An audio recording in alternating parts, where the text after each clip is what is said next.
The Pat McAfee Show. There'll be no rules for our guests, for us, for the things we can talk about. Yes, speaking his mind. I've never had a problem expressing my opinions or my thoughts or anything like that. While being relatable. I haven't had that manufactured fake-ass celebrity that a lot of people have whenever they go on those big networks. I've had a chance to really build my crew, build my following, build my audience. And ridiculous. What am I supposed to do? So I'm supposed to look at something that I can definitely afford and say, nah. Is that what I'm supposed to do? The Pat McAfee Show starts in 3, 2, 1. Good afternoon, beautiful people. We are live at the FanDuel Beach House on this Feel Good Friday, June 18th, 2021. What a day. It's always fantastic to get down here because the weather is incredibly hot. The beach looks fantastic. And joining us in stew, as such, every other Feel Good Friday. Shout out to CBDMD, ladies and gentlemen, 9-year NFL vet, Darius J. Butler.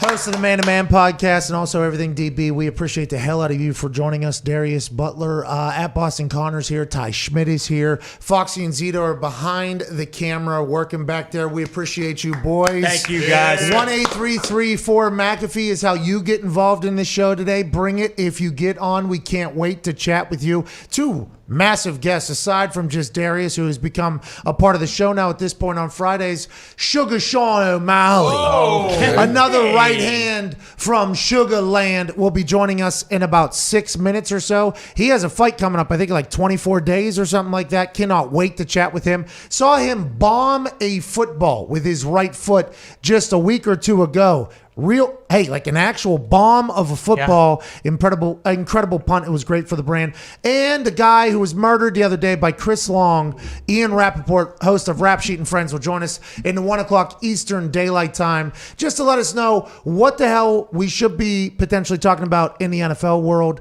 I guess big story this morning, Miami Dolphins have got a slide in their facility. Let's go. Nice. Yeah, it seems to be a 2-story slide. 81-year-old owner, Stephen Ross, who did appear to look like a dressed-up bag of bones, slid down that thing and then boom, pops onto the pad there. Absolutely electrifying thing to add to an office is a slide. I was once in an office that had the slide. It was used, I was told, the first weekend. Yeah. And then never again. But the fact that they're adding a slide is like, hey, we're fun. We're having a good time. This is a good retreat, good camaraderie builder. Hey, let's have a blast. We're even a bit of a specialized Miami Dolphins pad to put down there at the bottom. That fits perfectly. Cincinnati Bengals still don't have an indoor practice facility. Dolphins are dancing around with fucking slides in-house. The Cincinnati Bengals still don't have an indoor practice facility. Darius, would you be sliding on this slide every day if this was in your building? I feel like it's better use for this money. Maybe giving Xavier Howard a little more so he shows up happy. Ross, come on, man, get X back in the building. I don't know. Look at those. Those players look pretty excited. Yeah, that's hey, those employees of that man look pumped. Yeah. To celebrate alongside his decision here to have the slide. Listen, I'm all about bringing a little life, to a building. All right, I'm all about it. I do believe this bucket of money is probably not the same as the X bucket of money. But with that being said, noted. There was one time I was in negotiation with the Colts and Jim Irsay had purchased a $2 million drum set in the middle of it. And I was like, excuse me, I'd like an extra $50,000. They're like, no, can't do it. It's like, oh, that's different. Okay, I got it. I understand. Speaking of money, there is a massive first half happening in the Euros today, immediately following the Foxy flick that debuts at 3 o'clock, giving away another $1,000 and maybe even more in that Foxy flick debuting at 3 p.m. Eastern Daylight Time, youtube.com/The Pat McAfee Show. Big shout out to Foxy for his work, by the way. Immediately following that, though, is going to be a little bit of a grinder for the boys back in Indianapolis, the Hammered Down boys, who have been living on a heater that the world has never seen before in the sports gambling world. There's been somebody who's been successful for a long, long time in sports gambling, and he actually ended up going to jail for having insider information. These two stooges have no insider information. These two stooges just post up in Indianapolis and just let it rip after diving deep into the depths of delusion that the FanDuel Sportsbook has put out there. A lot of people think all those bets are a hustle. The house always wins. What Diggs and Gumpy have been doing, finding bets that are locks. I think they're like 30-5 or something like that over the last few days. Absolute heater, absolute scorcher. The only one they're truly worried about right now, though, Gumpy for fan reasons, because he loves England, because he's been paying taxes to the Queen in Canada his entire life. Right. So he loves England, like that's their team or whatever. But if England wins the first half against Scotland today, after the flick, they will win $10,000, the Hammer Down Boys, in bonuses. Wow. Okay, the Hammer Down Boys will win $10,000 in bonuses. Diggs actually had to log into my account today, back in Indiana, to put the bet in that I said I was going to put in, because turns out the odds were getting worse and worse for the first half money line. Actually, I thought it was potentially going to get better, so I forgot that I was going to a state that didn't have it yet. Hey, Florida, let's fucking go. Let's go, dude. Let this thing happen. Let's make this thing happen. And then Diggs logged in, to his credit, did not take any of the money, did not cash out any money, did not transfer any money. Put the $14,000 bet in this morning at the minus 140 odds or whatever. Hammered Down Boys, how do we feel about England that first half and this massive potential payday? Also, maybe having to clean up the entire fucking office if Scotland wins that first half. Your thoughts, boys? Yeah, first and foremost, when we made this initial offer, it was minus 130. I'm sure FanDuel heard that and was like, fuck, if Pat says bet, that bet's definitely going to happen. Yeah. And then when I went into your account today and did 14,000 to win 10 on the minus 140, I had 6 people check. I put in thousands and thousands of bets in my life. In my life. And I made everyone in here check to make sure that I did it right, even though I've done it a billion times. Put in the bet. If you're a fan of, like, a serious fan of an NFL football team, like, it feels like there's an AFC championship happening today for me. Like, I've been pacing around, and, like, just because of the bet and the money, and I am jacked. I can't even imagine what Gumpy feels like right now.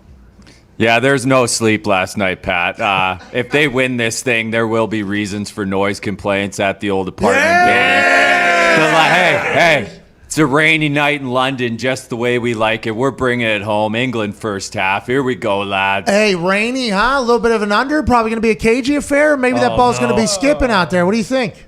Maybe get a penalty for old Harry Kane with it wet. Maybe a slide tackle, Hey, you know? wouldn't that be tough if it was a draw like most soccer has been? Yeah. That's And what we've I- been talking about. And I lose out, obviously, on $14,000. Right. Oh, shit. They have to clean the office, and that's like 99% of what happens in soccer games. Yeah. And the boys back there aren't sleeping. They're ready to celebrate.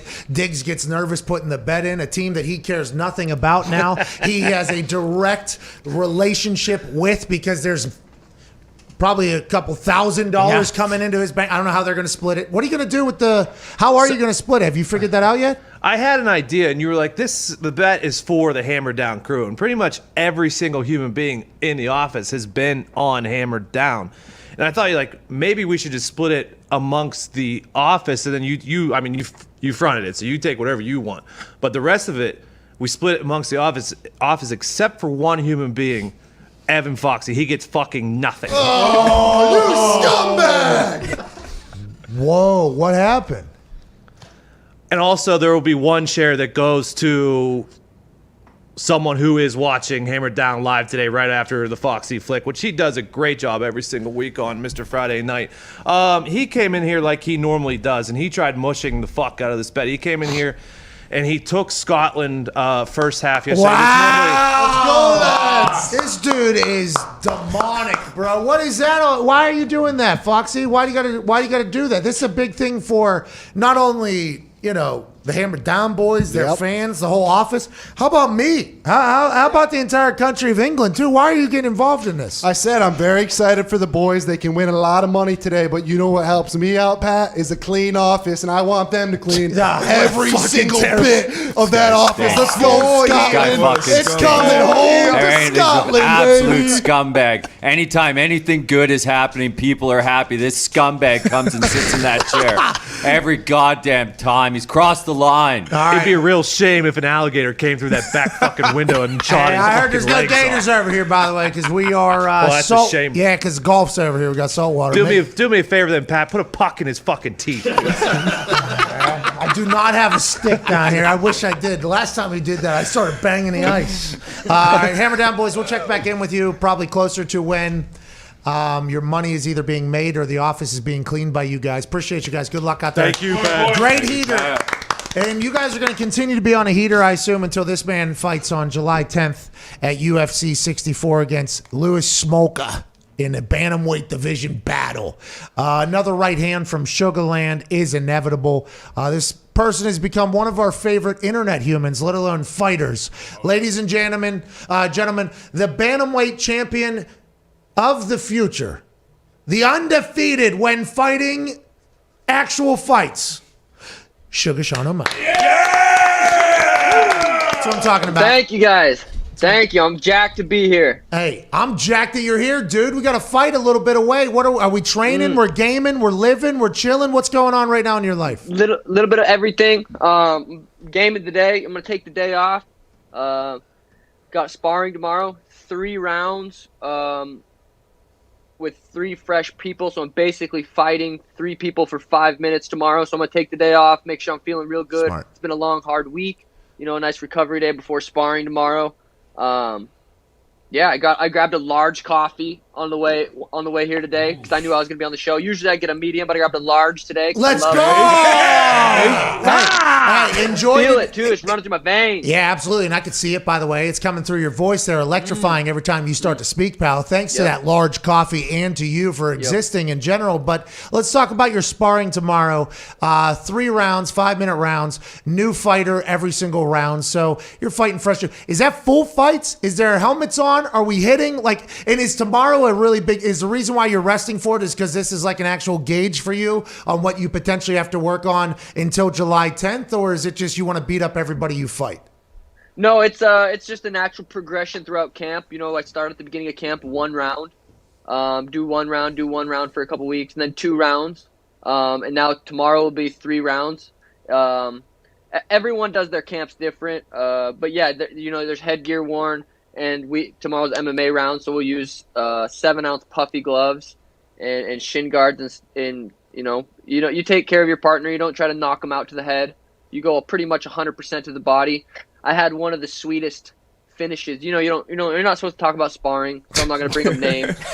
But I had one of the sweetest finishes ever on Saturday. It wasn't a headshot. I try not to hurt. You don't want to hurt your partners. But the liver, the body is pretty much good to go for everybody when you're sparring. I had one of the cleanest body shots of all time on Saturday. I wish I could post it, but it's not. You're not supposed to post sparring rounds, but it was just so clean. Hey, you should blur the guy's face. Blur the guy's face. I assume that there's a way there's a way you could do it without exposing old buddy for eating a liver shot. You know what I mean? Or maybe, I don't know what the MMA rules are. It's uncouth or whatever. NFL practices just recently started getting posted. People's even filmed because it was always the similar thing, I think. Now guys are starting to post it because I think it's just a little bit more understood that it's a content-driven world, which you crush, by the way. But let's talk about your comment after the Nate Diaz fight. And by the way, you stole the show a couple times, by the way, popping your head in there. Look good in the suit, by the way. Look at you all. I actually came in late because you weren't fighting, and I saw you poke your head in. And that was when I asked, hey, is this dude going to get his own solo camera? What the fuck are we doing? I guess you got one earlier. I wasn't happy about it. Yeah, they should have put me on a little later, but it's okay. Yeah, I mean, they know where the money is July 10th. They know this whole thing. You said, though, speaking of money, Nate Diaz lost that fight, right? And I don't know if this is why you said it, but watching along, Nate Diaz lost that fight. He had him out on his feet there, I think, at the end. I don't know if he didn't know or whatever the case was, but he was a draw. He'll be a draw. He had that whole place chanting for him forever because of the style of his fighting. You put out a tweet that said, you're going to put on beautiful performances. I think this is, and by the way, the last time you had the guy dead with a left hand, you let him live. Hey, pick him up. Let him live. So you can knock him out with a right hand so you can sell the merch. Another right hand from Sugarland. Is it still there? Do we still have that shirt? Do we still have the merch? Yeah, no, I had a different shirt actually, but yeah, keep going. Well, I'm complimenting you that you get it, Thank though. you. I feel like this is a real thing. Like, hey, in fighting, you have to. I'm in the WWE world, obviously, but it's combat promotion, how you do it. Like, I think you're so good for the UFC. I assume they know that. And if you put on beautiful performances and knock folks out, like, God damn, I can't wait to watch you become champion for what, the next 10, 15 years of just dominance. Yep, next 10 years. I think I said insanely beautiful performances. Okay, sorry. No, it's okay. But I think they're going to truly be insane. I feel like I just bring something different to the octagon when I'm in there. I think it's just, even just watching fights on TV, it's just I feel like I bring a different energy, a different level of excitement into the octagon. And I was thinking last night, I don't know if you're too familiar with Peter Yan, the Russian. He's not champ right now. I thought he won that fight. He didn't know the rules going into the fight and lost. But I think me versus Peter in Russia is going to be an extremely huge event someday. And I think that's going to be a big fight. And that's what I'm kind of working my way to. Got to get through Luis Smolka. I have a name in mind to call out. I'd knock that dude out, and then I think I'd get that Peter fight. So I'm just working my way up the ladder. So, yes, are you young in the game? I should know this. I should have done more research. But are you young in the game, and do you expect that you have to get a couple wins to get up in there? Because I feel like in the fight game, you have no idea how long your career is going to be. So if you get a big win, it's like, I want the guy immediately after there. That's almost the thing. Are you young in this game? Is that why you're like, I understand, I still got to kind of go? Because for me, if I'm Dana, I'm putting the strap on you immediately. Like, hey, let's get this guy up there. But is it just kind of the process? Is that kind of how it all goes? Yeah, I think a lot of people were expecting a bigger name coming into this fight. They offered me Luis Smolka, who is a UFC vet. I think he's got 13, 14, 15 UFC fights. He's not the most well-known guy. He's definitely a dangerous opponent. I knocked out Thomas Almeida. A lot of people thought I was going to get a top 10 guy, including myself. But, they offered me Luis Smolka. I'm getting paid the same amount whether I fight Luis Smolka or I say, I don't even know if I can say no, I don't want to fight him. I want to fight someone else. So, they offered me him. I accepted the fight. I just have to go out there, put his lights out the way that I do. And I just kind of hope that I'm going to, I got to say something clever on the mic. That's part of the game. You get, like I said, you get 15 minutes plus a little bit of time on the mic to say what I got to say. So, I think with a good performance and a good call out, I'll get the name that I want, and it's up from there.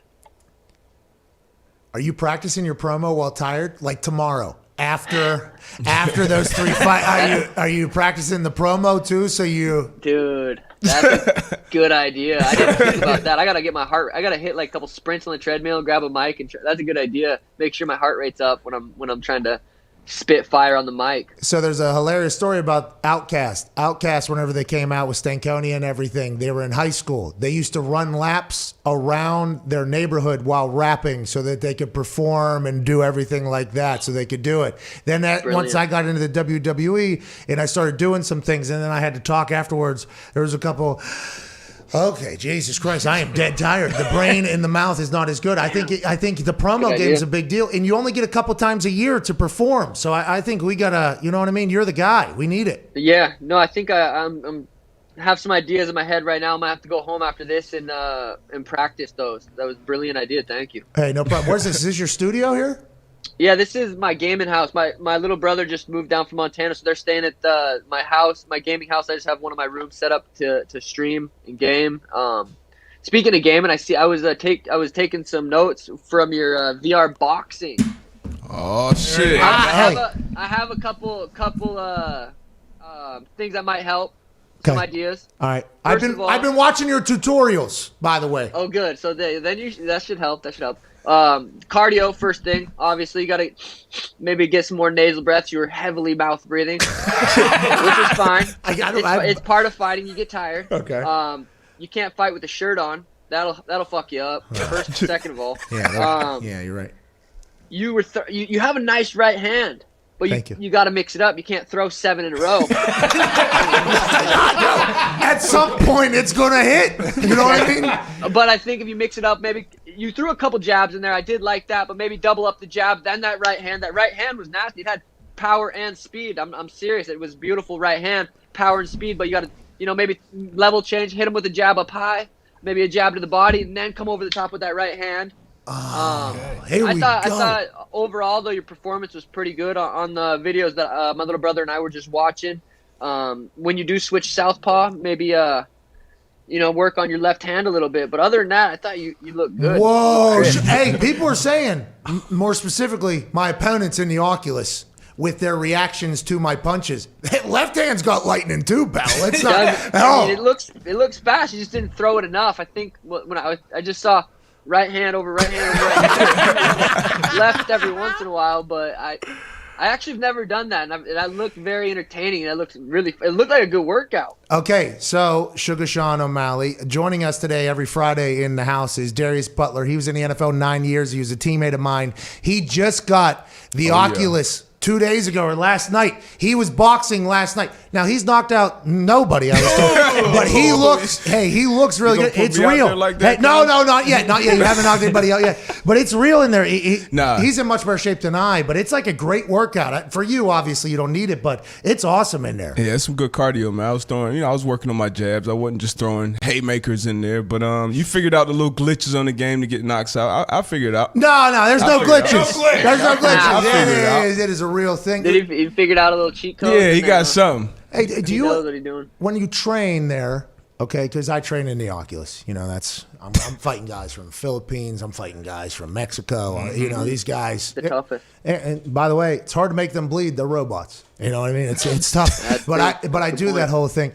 Do you just understand that you have a good jaw, or your skin or your body can take good hits? I don't get hit. Okay. All right, that's good. I think the biggest thing.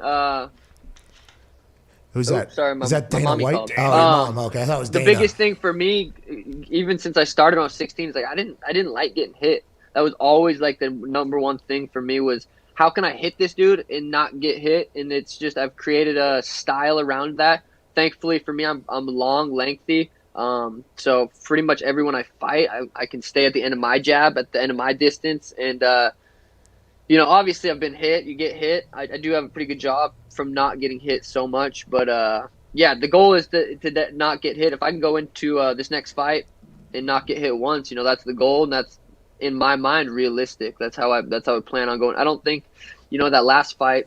What is the bantamweight? Got hit twice, maybe. Hey, what is the bantamweight? Because you seem to be very tall, right? In the bantamweight, yeah. And that's like, is that? It's 136 or 135 pounds with a pound allowance. Right now, I'm 155 pounds, so that's pretty average for most fighters. Cutting 20 pounds, walking around 20 pounds. Once I get up to 160, 162, I'll probably move up a weight class. But for now. Bantamweight division. It's not easy. It's not fun to make the weight class. It sucks every time. But it's just how the rules are. Or not rules. It's just how the athletes compete right now is by cutting that much weight. Were you a wrestler growing up? That's what you just been spitting in the buckets and doing the bathtub since you were in high school? No. How'd you get into this? Jiu-jitsu, fighting, street fighting? I hated jiu-jitsu and wrestling. I got in just kickboxing. Just my buddy asked if I wanted to go check out a fighting gym.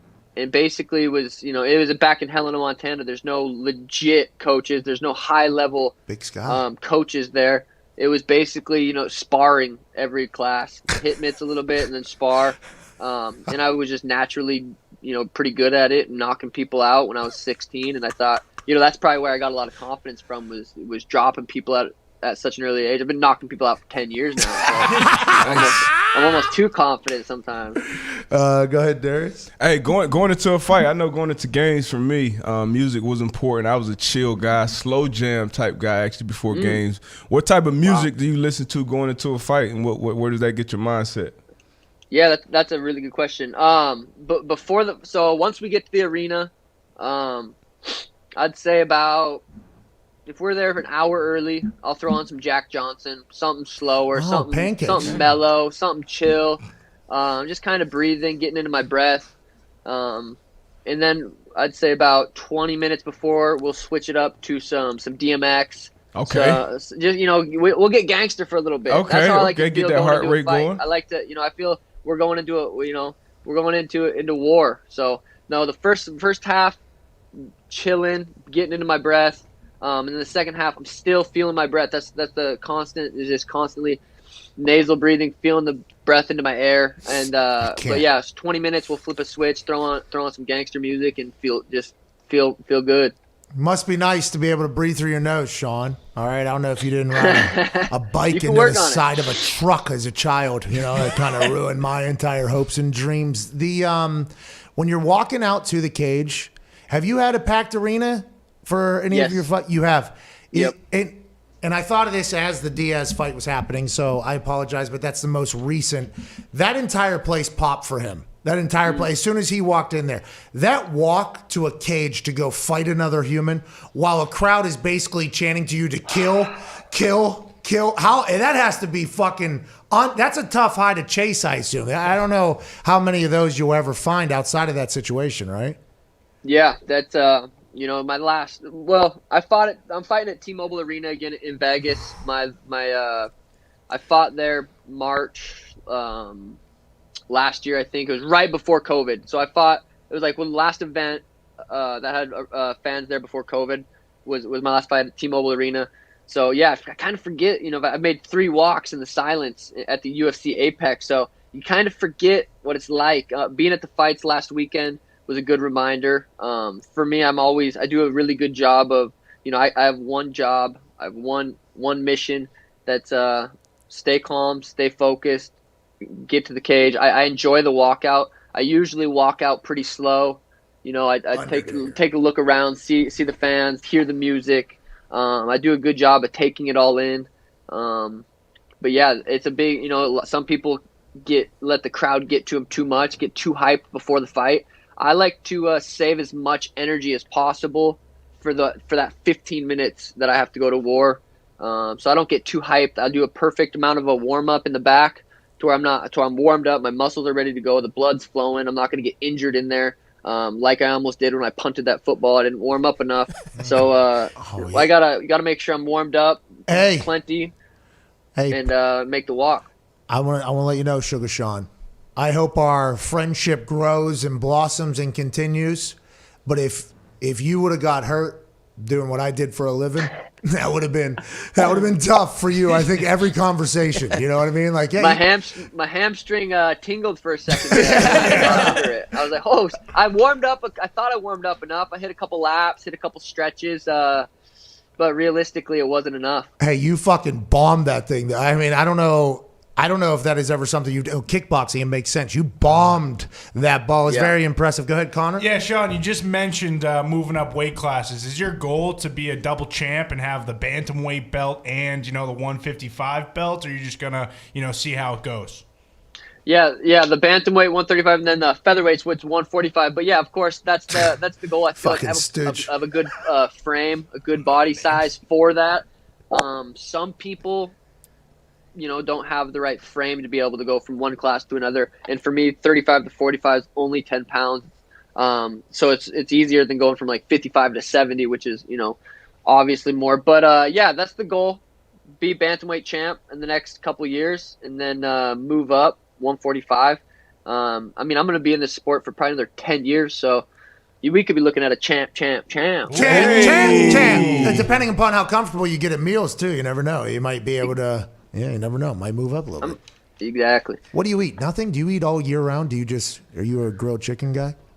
No, yeah, I eat super clean. I get my blood tested, my saliva, my stool, my pee. I get it all tested. I have a guy named Dan Garner. He lives in Canada. He studies all the results that I get from the labs according to what I should be eating. So I do that a couple times a year. Some food causes inflammation. I don't know the science behind it. I'm a fighter and a gamer and a punter, not a fucking, scientist. So I just, I listen to what they say. Right now, I'm like last camp I was eating a lot of steak, eating a lot of beef. Right now, I'm not eating beef or chicken. I'm eating more bison. Here we go. Lamb. Here we go. Turkey. So I get my blood tested, get all that stuff tested to make sure I'm eating the right foods for my body type specifically. So I eat pretty clean all year round. So Dane Garner's just saying, "Give me your shit, dude. Let me look through this stuff." I just send my shit to him, and he just looks at it and figures out what I eat. Sean, it's pretty obvious that you love what you do, and like you're obviously a rising superstar in the UFC. But do you ever look at like the Mayweather versus Paul and like these kind of like celebrity sideshow fights and think like, ah, shit, like it's tough to want to turn something like that down when the bag is just so big, or are you just all focused on getting the strap in the UFC? Yeah, the Paul brothers, Logan and Jake, are my buddies. I take inspiration from that. I think Genius, by the way. Yeah. Genius. I love it. I think they're killing it. One of my, before I got in the UFC, before I even started really fighting, I wanted to be an entertainer. That's what I wanted to be, and that's what Jake and Logan are. They were entertainers moving into the fight game. I'm in the fight game, working my way up so I can move into the entertainment game. I want to, do both. I have 4 or 5 more fights on my UFC contract. I have potentially some big offers from other companies that are more entertainment rather than, I see myself being in the UFC forever. It's just that hopefully, I'll be able to get paid as much in the UFC as I will from another company that's going to be offering me a lot of money to do these kind of crazy fights that more celebrity boxing or celebrity fighting or whatever it turns out to be. But yeah, I love watching them. I was excited for Logan versus Floyd. I watched it. I was shaking. I was nervous. I was excited. I love it. You said celebrity fighting. Do you have a little bit of an ear to the ground that there's potential mixed martial arts celebrities about to happen? Is that what's going to happen, you think, or you just think it's going to evolve eventually at some point? It's hard to say with real fighting. Boxing, you can get away with it a little bit. It's just so much less that goes into it for celebrities that actually don't know how to. You can go train for 2 months, like the YouTubers, TikTokers, go train for 2 months and put on a boxing event and be somewhat entertaining. You can't really do that with fights. If one person knows like a couple of years of wrestling versus someone that doesn't ever that fight's just that's not over. Be very entertaining. That's over. By the way, that's just absolutely over. That's just a scoop tackle. When's Pat getting in the ring? Ooh. I don't like getting hit in the actual face. You know what I mean? Like. Yeah, I agree. I don't either. Yeah, but I'm not as quick. I'm not as quick as you, bub. I would just eat it. That's why that truck got me when I was like, yeah, exactly. And I don't want to do that. And to be honest, I don't want to get. What is that, booty up in the air? Yeah. I don't want to get booty up in the air either. You know what I mean? That doesn't sound fun. But I do respect the people that go out there and put themselves into that potential position. I think I have a lot of respect for it, but I don't think the time has come for me yet. Let me knock out a couple more people in that Oculus and start really feeling myself, and then I'll get going. Let's talk about the business here before we let you go, and I can't thank you enough for your time here.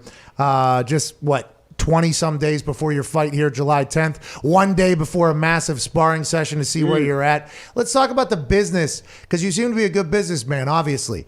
Gaming, you're in the game. You're entertaining. Content business, you're incredible at it over there. You obviously focus on it. You have an entire gaming house. Your merch, legendary. You thinking about your merch in the middle of your... Oh, wow. The way that this shirt came about was I don't know, genius, some might say. The Sugar State Athletic Commission, obviously with that one fight that I got kicked in the perennial nerve, was wild. And but I talked to the Sugar State Athletic Commission and they overturned it. They said it didn't count. That shit it doesn't happen enough. So officially undefeated now. They overturned it. Officially, the record books even state now. The Sugar State Athletic Commission went on record saying that I am 13-0. Wow! Yeah, it's a big deal. Hey, congratulations! That's big. It's not just a big deal for you, but future fighters. Yeah, that's right. You know, in the future of the sport, when that potentially happens, and you can get caught, and the Sugar State says, "Hey, listen, we got some stuff for you to make you feel better. Okay, you can blow some trees if you would like to, but also we're going to be fair and down the center here. Shout out to Sugar State. We're going to buy 10 of those. We'll give away 10 of those shirts if you tweet right now, PMS Sugar State, hashtag PMS, then SUGA, then STATE. We'll give away 10 shirts. We'll buy them and give them away. Thank you, bro. No, thank you for your time. Thank you for your commitment to potentially getting bodied for our entertainment, and then also on the other side, body bagging people for our entertainment. Ladies and gentlemen. Hopefully we do that. Yeah. Sugar Sean O'Malley. Hey, thank you guys, man. That was awesome. No, you're awesome, dude. Thank you. See you, dude. Yes, sir. Have a good one. need a strap on him. Yeah. Immediately. Maybe 2 of them. I mean, that's the truth. Maybe 3 of them. Do you know that guy existed? Of course. Come on, man.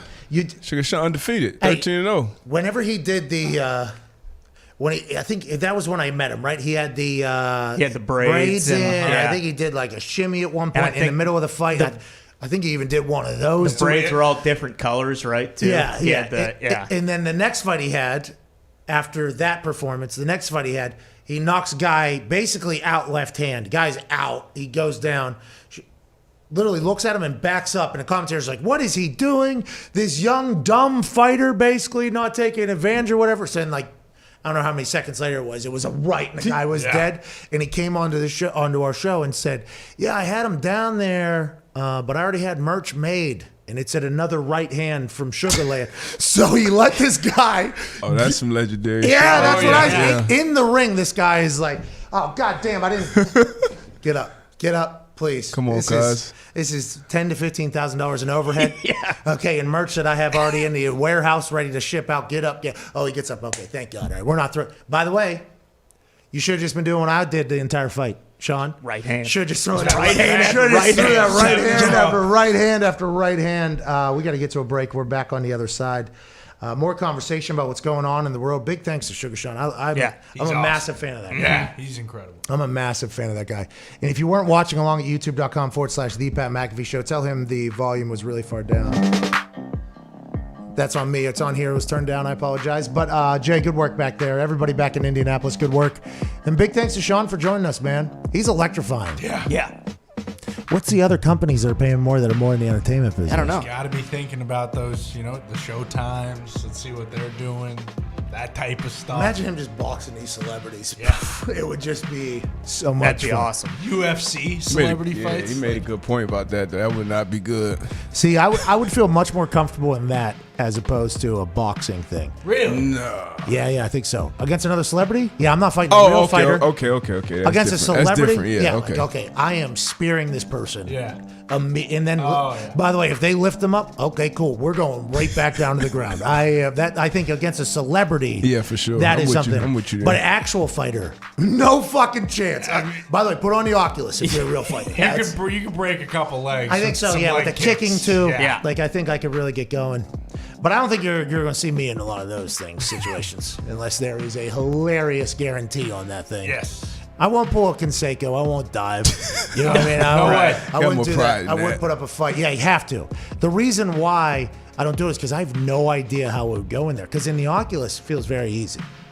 You know what I mean? When I just line them up and knock them down. Since the first time I put that on my head. Even Foxy knocked somebody out. Not like just once. I know he's similar to D-But, did not knock someone out the first time he played. D-But, how many fights did you have on that throw of the fight? How many times have you been out? We saw it all over Instagram. Yeah, I'm 2-0. I'm 2-0 right now. 2-0. So you no knockouts. You fought sloppy ass Joe and the Russian guy. Both decisions. Both went to the cards. In that tiny little workout gym, you went to the cards. Yeah.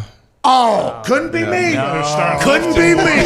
Let's get to a break. Wow. Yikes, D-Bud. Oh, my. What is that, a crowd of 10? A crowd of 10 watching Small crowd. Went to the cards, man. Had to give them their money's worth. Don't worry, I get the glitches. We're back in 4 minutes. This is the Pat McAfee Show.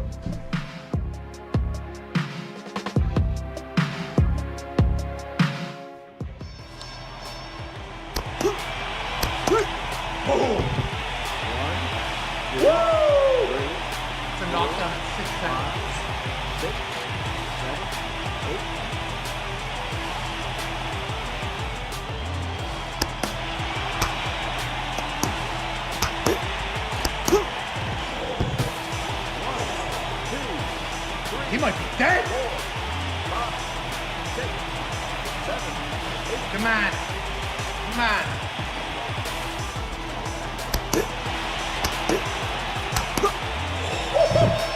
Woo! Woo! Say it loud, ref. Ladies and gentlemen, with the match ending in the first round, your winner by technical knockout, Thank you. the red corner. Woo! Fuck you, buddy. You too. We did it. We did it. Yeah. Much different than the fake shit. So I'll continue to go in here, battle against these jabrones, and keep it moving. I am tired though, even though it was quick. Good afternoon. The definition of a conspiracy is a secret plan to cause something unlawful or harmful to a person or group of people. And that is exactly what we have with David Bakhtiari's interview, cutting out at quite an inconvenient time. Doing, how many months out are you from surgery? For some reason, we don't get to hear as much about your rehab because there's a couple other things happening in the Green Bay area. Is there still nothing to talk about? Happening in the Green Bay area. Is there still nothing to talk about? Happening in the Green Bay area. Is there still nothing to talk about on that front? What was that? But thank you very much for asking, AJ. People are saying that we are responsible for the video cutting out. However, that could not be further from the truth. To find out more, we talked to the gatekeeper of the YouTube, Baldy Tubes. Oh, the connection dropped out. And we don't know if it was us or YouTube, but the full clip was on Twitter and all that. Riveting, Bill. Clearly, we are not at fault for this video cutting out, and let's see the full clip now. Your ACL doing, how many months out are you from surgery? For some reason, we don't get to hear as much about your rehab because there's a couple other things happening in the Green Bay area. Yeah, typical fashion, Aaron taking all the media, so no one gets any attention. The Green Bay Rodgers, so, other guys that, hardworking people that are recovering from, big injuries. There's still nothing to talk about on that front. But thank you very much for asking, AJ. It's going.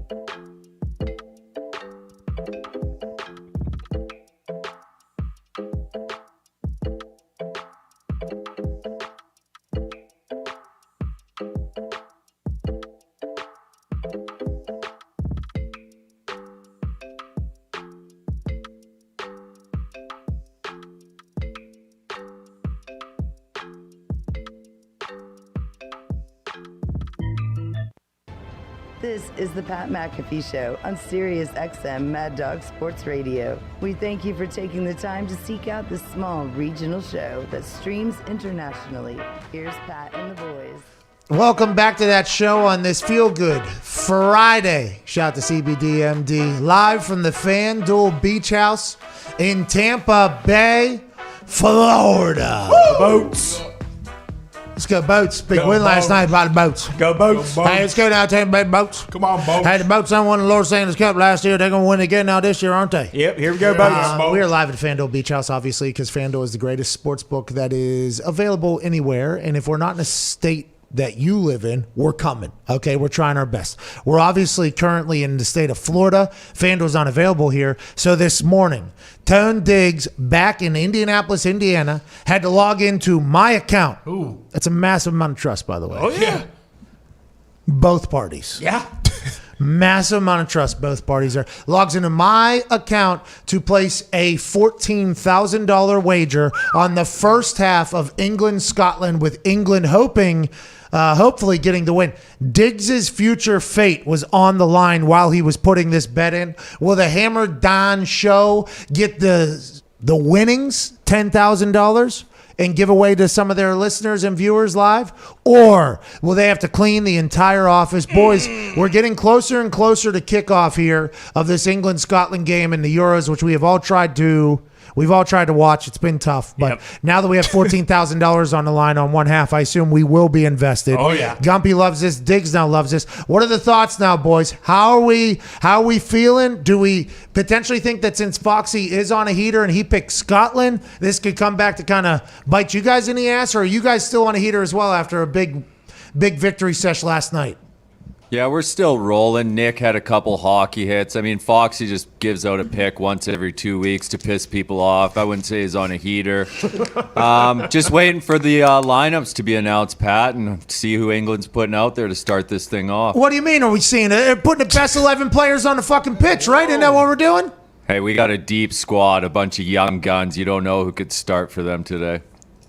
Diggs, you know nothing about this English team. You don't care anything about them, but this is all of a sudden the biggest game of the tourney, huh? I know one thing, and one thing only, and that's Harry Kane is going to fucking bring it home, and that's all that matters, Pat. Okay, let's talk about It's Coming Home. Okay? Mm-hmm. Yeah. I've actually kind of enjoyed this. It's coming home. It's coming home. It's coming home. All right. For everybody that doesn't know what that is, okay, everybody in England and Canada who still pays taxes to England, no taxation without representation. The Queen goes to Canada like once every 10 years or something like that, so there is representation at some point. And I believe there's also town criers and shit like that around Canada, so it's still around. But Gumpy has introduced us to this English thing. Oh, yeah. And this It's Coming Home song, not bad. Kind of a banger. Feel like it could be remixed a bit, you know, maybe brought to life. The video that you tweeted out this morning, Gumpy, though, as somebody that works on the internet, that is some of the shittiest content I've ever seen in my entire life. That is not what I need to be watching going into a $14,000 bet in the first half for this team. That song's too good. Maybe football is coming. It's coming. And even more so, if it does, that video needs to be 10 to 15 times better. And I don't know if I necessarily love what's going on over there, Gumpy. Why don't you remix that thing? Hey, that's Liverpool legend John Barnes who jumped on that track to do a freestyle about the England boys, dude. That deserves some respect. Is this the whole? Yeah, it's the whole team. Boys, here. there's Harry Kane. Harry Kane right there, obviously. Harry Kane right there. Right there. On Phil the far. Foden. Phil Foden's the one we want, young lad. That's this guy right here, next to the coach. That's Marcus Rashford. Where's Phil at? Where's Phil Where's Foden? Phil Foden? Bro, who gives a fuck? Which one of these guys Whoa, is going to dude. score? Other than Harry Kane, what? Sterling banged in one in the first game. Oh, He could head another one. No. Raheem. Sterling he's not. He's a on black here. guy. Right He's there. out here somewhere. He's two to the right of Southgate, the coach. Right Hey, hell of a goal. That's Sancho. Two to the right of the coach. Yeah. That's not The him. other- my Sterling's not a right. white guy. My right. guy. My bad. Yeah, that's him. That's Sterling. Well, you just said it wasn't. You don't even know the team. He We're pointed. betting on it. He It's not pointed. even He on the pointed team. at It's not even on the Sancho. team. He pointed at Sancho. Pointed at the third guy. $14,000 bet. This guy doesn't know who the team is. He pointed at the third guy. That's Sancho. Hey, Don't is start Buffon with this playing goal or not? nonsense. Is Buffon? Yeah, where's Gigi? Jesus. Which one of these guys is playing goal? Pickford. Guy, it's the third goalie. I'd feel a lot better if The today's bet third was goalie? What is going on? It doesn't sound like you're feeling great about that bet right I'd feel a Motherfucker lot don't even better know their about names. today's bet if it was the Italians and Gigi was in goal. But You we're already stuck with bet the lads. against the Italians, dude. The Italians won, though, and there seems to be a little dissension amongst the hammered Dahn ranks back there, obviously. And There's a lot going on. Unfortunately, it sounds like that 10K is not coming home. if, you know, at the 14K, fucking FanDuel's dancing over there. It's coming home. It's coming home. You know what, Ty? You know what, Ty? You're out of the winnings too. You're fucking gone too. You joined You're banned. You're banned. You're banned. You're banned. Hey, Ty, we're going to enjoy that clean office, though. That clean office is going to be great. Oh. Hell yeah. Yeah, I can't wait to clean your computer for you, Fox. I'll get in there nice and deep with some chemicals. Hey, listen, just because your team stinks doesn't mean our company needs to go down. We need that computer over there. You hear me? Jeez Louise. I think you guys should, and I appreciate, you know, because Nick has become regular in there. I think you should take care of the hammered down crew, though, with the winnings. You know what I mean? I like that you're doing that. You know, whiskey for my men, beer for my horses out of Diggs there. Very nice of you. I appreciate that. Pat, it is strictly, he strictly brought us in for the fact that if they lose, that we will help clean. It has nothing to do with Yeah. Oh, the whole office is a part. Oh, Diggs. What a play. play! Jeez, what a play! You snake, of course. Yeah. Wow. Exactly. You know, actually, Foxy gave a pick yesterday. Welcome to part of the Hammer Down family. Listen, Pat, if you want to be a part of the family, I mean, there's comes with some things. Hey, I watched a video Nick sent in. Vlad TV did an interview with Michael Francis, who we have had on our show, Mob Boss. He was known as the... He used to come in NFL, The right? gas Yes. man. Yeah, The diaper Dahn. Dawn? No, the young Dawn. Yeah, diaper Dahn. Yeah, The baby Dahn. This isn't Young Rock, Baby Rock, your guys' thing. This is a fucking legend in the game, from what I've been told. This guy was, he came and spoke to us at West Virginia, too, about shaving points and what he used to do. And he had been in hiding, he said, and in jail. He started writing his story. His dad was in there. And I grew up in a very Italian city, you know, so I was like, yeah, this guy can't be doing this, like what he's doing here. Like, I know this is not necessarily allowed. And I think because of how much he accomplished so quickly and the amount of people that he either didn't give away or the stories he kind of held or didn't do that, I think he mobbed the FBI potentially. I think he Italianed. He Italianed the FBI. Like, hey, I'll give you what you guys need, you know. But those people are probably already fucked. So he somehow figured out a way to continue to live his life. He's still alive. He did an interview with Vlad TV talking about point shaving and how he got professional athletes and college athletes to shave points. In the way he was talking about, now this is back in like the 80s, I think, in the 90s or whatever. That was a real problem. You Italians are really trying to just control everything, huh, Diggs? Is that what was going on? That interview with Vlad TV was very good with him. Yeah. Our conversation was good with him. When he came into the NFL, he was good. When he spoke to West Virginia, because I think it's all legit. You Italians really did take over everything there for a while, huh, Diggs? Well, we're not huge on variables. So when you can eliminate certain variables and make the game more predictable, I mean, that's just smart business, right? Hey, look, a guy's into you for $50,000. Let him get $250,000, $300,000 in, and then you send him to me, and then we'll say, hey, you wanna do this? You wanna pay it back? Okay, cool. They'll forget. They'll stop. They won't be able to do it. Then we'll just tell them, hey, throw 3 interceptions to start this game, huh? Nobody will even notice. Hey, but you're running back, go ahead and fumble that 3 times. You're still going to win. Hey, still going to win. The under's probably going to hit as well. Maybe you guys aren't going to win by as much. There's other things that we'll take care of. We'll get the money back, no problem. Then you're off on your way. Or, hey, guess what? Or, go fucking kill you. Yeah, break your fucking legs. He said he never got to that. Now that's granted one more thing, I think, yet again, that he is potentially, picking and choosing. But that shit is insane. Growing up, you were all over Germany, San Diego, South Florida. A lot of Italians running rackets. Like, is there a lot of sports gambling and everything like that? Where I mean, you see it. Sports gambling. Yeah, I mean, FanDuel's not down here. We get it done somehow. Was that a big thing though? I don't know. I mean, depending on the crowds you hung around. When I went to school, I had some friends who were, in that game, yeah. It's very interesting because now that it's becoming regulated and everybody's going to do it, it's really like America is embarking on a full new voyage of something that they had maybe heard about. Same with marijuana, it's going to happen. And I think, no offense to the Italians, not your fault. Okay, sports gambling is what it is. It always has been in the way it's kind of been operated. And by the way, the people that lose money and don't pay back, like, obviously that's not a great representation too for sports gambling. But now that it's become like commercial and regulated in public, I think turning those like, hey, this is a legit thing where you're going to get real money and it's this whole thing is something that is going to be a big battle, I think, in the marketing of sports gambling. But I'll tell you what, you get a couple bad refs, you get a couple refs to make a couple calls, it's going to be hard for people to forever not say, oh, the fucking game's rigged. Yeah. This game is rigged out here. It's crazy. That's why it's gambling, baby. That's right. That's why the FanDuel refunds are so great, too. Bingo. If something seems like wait a minute. FanDuel's like, we agree. Listen, we can't do that. Regulations. We got the government on our ass, by the way, for taxes and everything. We want to make this as fun and as convenient and as nice and hospitable as possible. Does seem like you guys kind of got fucked there. Didn't deserve that. Here's a refund. Now, they need to take it easy on some of the refunds. There's some things that happen. You got to charge it to the game. FanDuel's too nice, we told them. Still gambling. But I do like the fact that they are, leading the way and being an incredible crew. Hour 2 is on the other side. We got Ian Rappaport joining us, hopefully breaking down all things happening in the NFL. Darius Butler as well. This is a Feel Good Friday. We'll see you in 4.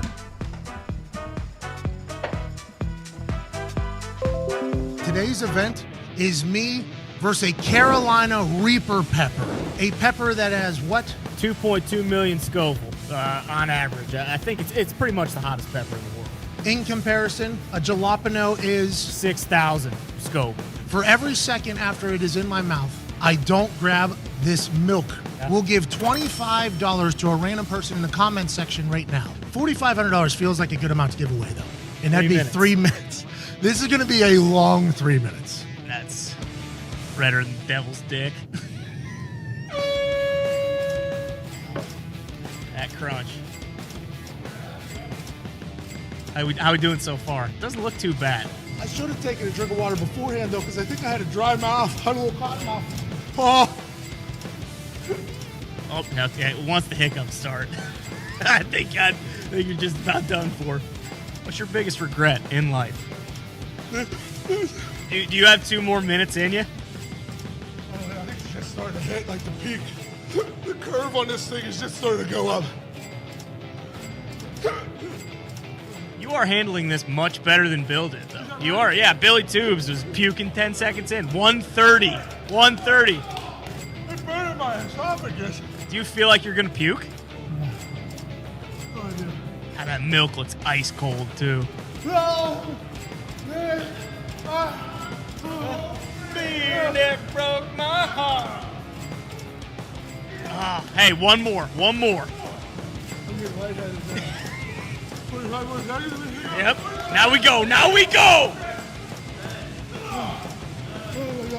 8, 7, 6, 5, 4, 3, 2, 1. Dance with me. How you feel now? A little bit better, but not great. Oh, God. That's a bad idea. I need more. More milk.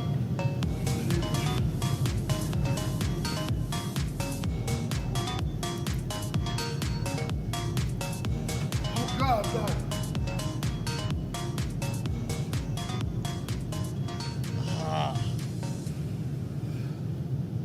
Yikes.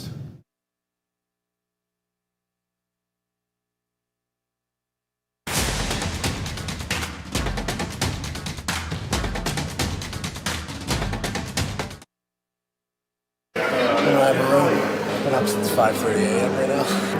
Had incredible meetings though with the Memphis coaches and the Navy offense coordinator. Got to record a podcast too. I mean, we got nothing but time. Nice dinner for Hasselbeck's birthday. This is my fault. I might be sleeping in the truck. It never ends, dude. I honestly don't know how it happens. You have a room? Yeah, it's a big room. You have a good room? It's nice. Take care of the boys. You know what I mean? I'll sleep on the street out here. I'll go busking with a guitar like I'm the next fucking Elvis. You know what I mean? I'll earn my way. This does seem to always happen. Are these couches available?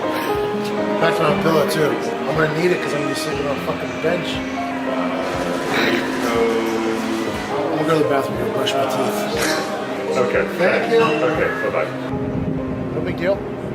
Just walking the streets of Memphis with my sack here and my pillow. We're walking in Memphis with no room to sleep in tonight. We're walking in Memphis. Right now I can fall asleep, but I fight. Walking in Memphis. Instagram models posing on stairs. Walking in Memphis. A couple methods right over there.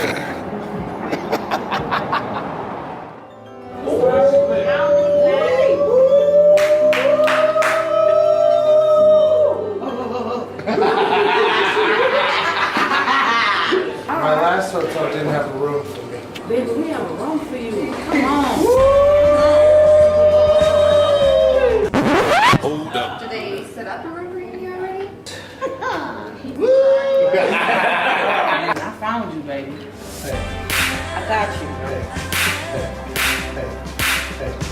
I got you. I got you today. I appreciate that. Today is hour 14. Y'all take care of Patrick, all right? Boys! Huh? King of the castle. Look, if you're the pool. Alright, so now I gotta go to a production dinner and then record a podcast. Let's go ahead and do this. Just going, dude. I mean, honestly, Today's tomorrow. Tomorrow was yesterday. You know, it just all kind of runs together. It's kind of a long walk. Yeah, it's a palace. It's got 2 bathrooms. We're going all night long.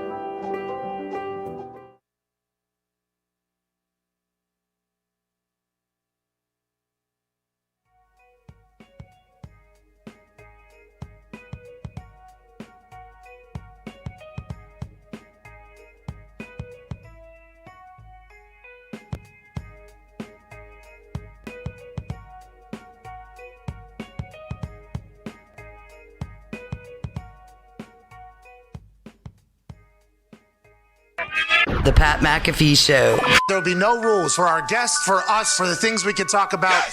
Speaking his mind I've never had a problem expressing my opinions or my thoughts or anything like that. while being relatable. I haven't had that manufactured fake-ass celebrity that a lot of people have whenever they go on those big networks. I've had a chance to really build my crew, build my following, build my audience. And ridiculous. What am I supposed to do? So I'm supposed to look at something that I can definitely afford and say, nah. Is that what I'm supposed to do? The Pat McAfee Show starts in 3, 2, 1. Good afternoon, beautiful people. Hour 2 on this Feel Good Friday. Shout out to CBDMD live from the FanDuel Beach House begins right now.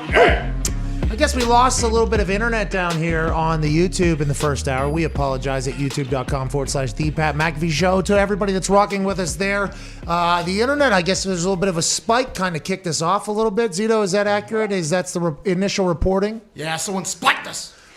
Can't have that. You know, can't have people spiking us. You got to get a libero out there. Go ahead and dig that thing out. We'll figure it out. Yeah, minor internet issues, but we bounced right back. We do apologize. And from our understanding, and this is just within the 6-minute break between hour 1 and hour 2, there was nothing we could have done differently. I don't think at this particular point, unless we did dig the fiber ourselves. Okay. Which I don't think we could do. So we apologize. We appreciate you watching. We appreciate you listening on Sirius XM Channel 82, Mad Dog Sports Radio. I believe I'm doing a pretty big event for Sirius coming up. Really? I think so. I don't know how big it is, actually. I have no idea.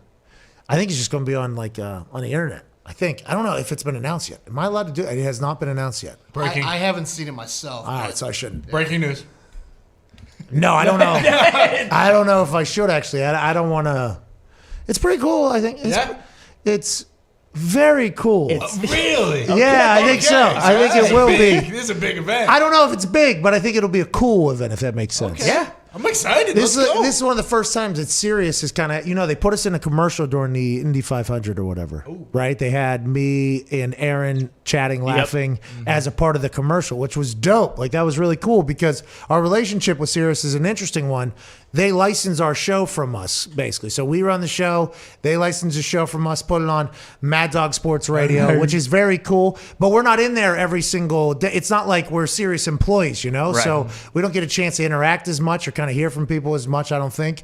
And it's literally it's just we do our thing. Like, hey, they got their thing. We're very thankful for it. So when they put us in that commercial, it's like, that's really cool. Sweet. Hey, thank you for that. That's very dope of you guys. And now with this thing, I think it's even more like, oh, okay, cool. Like, fucking, all right, so Sirius kind of gets it a little bit. Okay. Here we See, go, It Sirius. feels like Sirius kind of likes us a little bit. Good to know. Yeah, I thank you for people listening wherever the hell you are, whether it's in a truck, a delivery van. Stay awake while you're driving those vans. Jeez. I mean, Yeah. good Lord. I just want to let everybody know that there is a story about the $117,000 Jeep that I bought with a Hemi a couple weeks ago. Turns out it ate a painting van last night at about 60 miles an hour while I was going about 35, 30. Yeah, right to the back, painting van. Boom! Off the road, saws down some trees, a road sign, then cuts in front of me across the road into a front yard, basically. This van right here comes crashing. I guess the driver behind me fell asleep. It was a beautiful day. Look at the sun. Hey, look at the clouds. There's none of them. Wow. Look at the sun. It's shining. It was beautiful. I was in the Jeep. There's no roof. I was listening to some music. How you doing? Let's keep it moving. All of a sudden, close to my house, I'm almost home, about to see the wife, then take off down here to Champa. All right, there's a lot of good things going on. Wham! Right on the back of, oh my God. Let me slow this thing down. I'm looking at this guy in his van. right next to me while I'm on the road after getting whoom. I look to my right. He had swerved off next to me now at this point. I look at him, whoom, cuts in front of me. I'm like, holy shit. The dude came like, I think it was like this far away from a massive telephone pole. Like that could have been wild. And by the way, this is why you gotta remember every time you step in a car, anything can happen. That's right. Never know. All right, look alive. It might be considered basic to you. You're doing the same drive that you literally do 2 times a day for the last 4 years. This is the roads you understand. Maybe get a little bit too comfortable. You have no idea.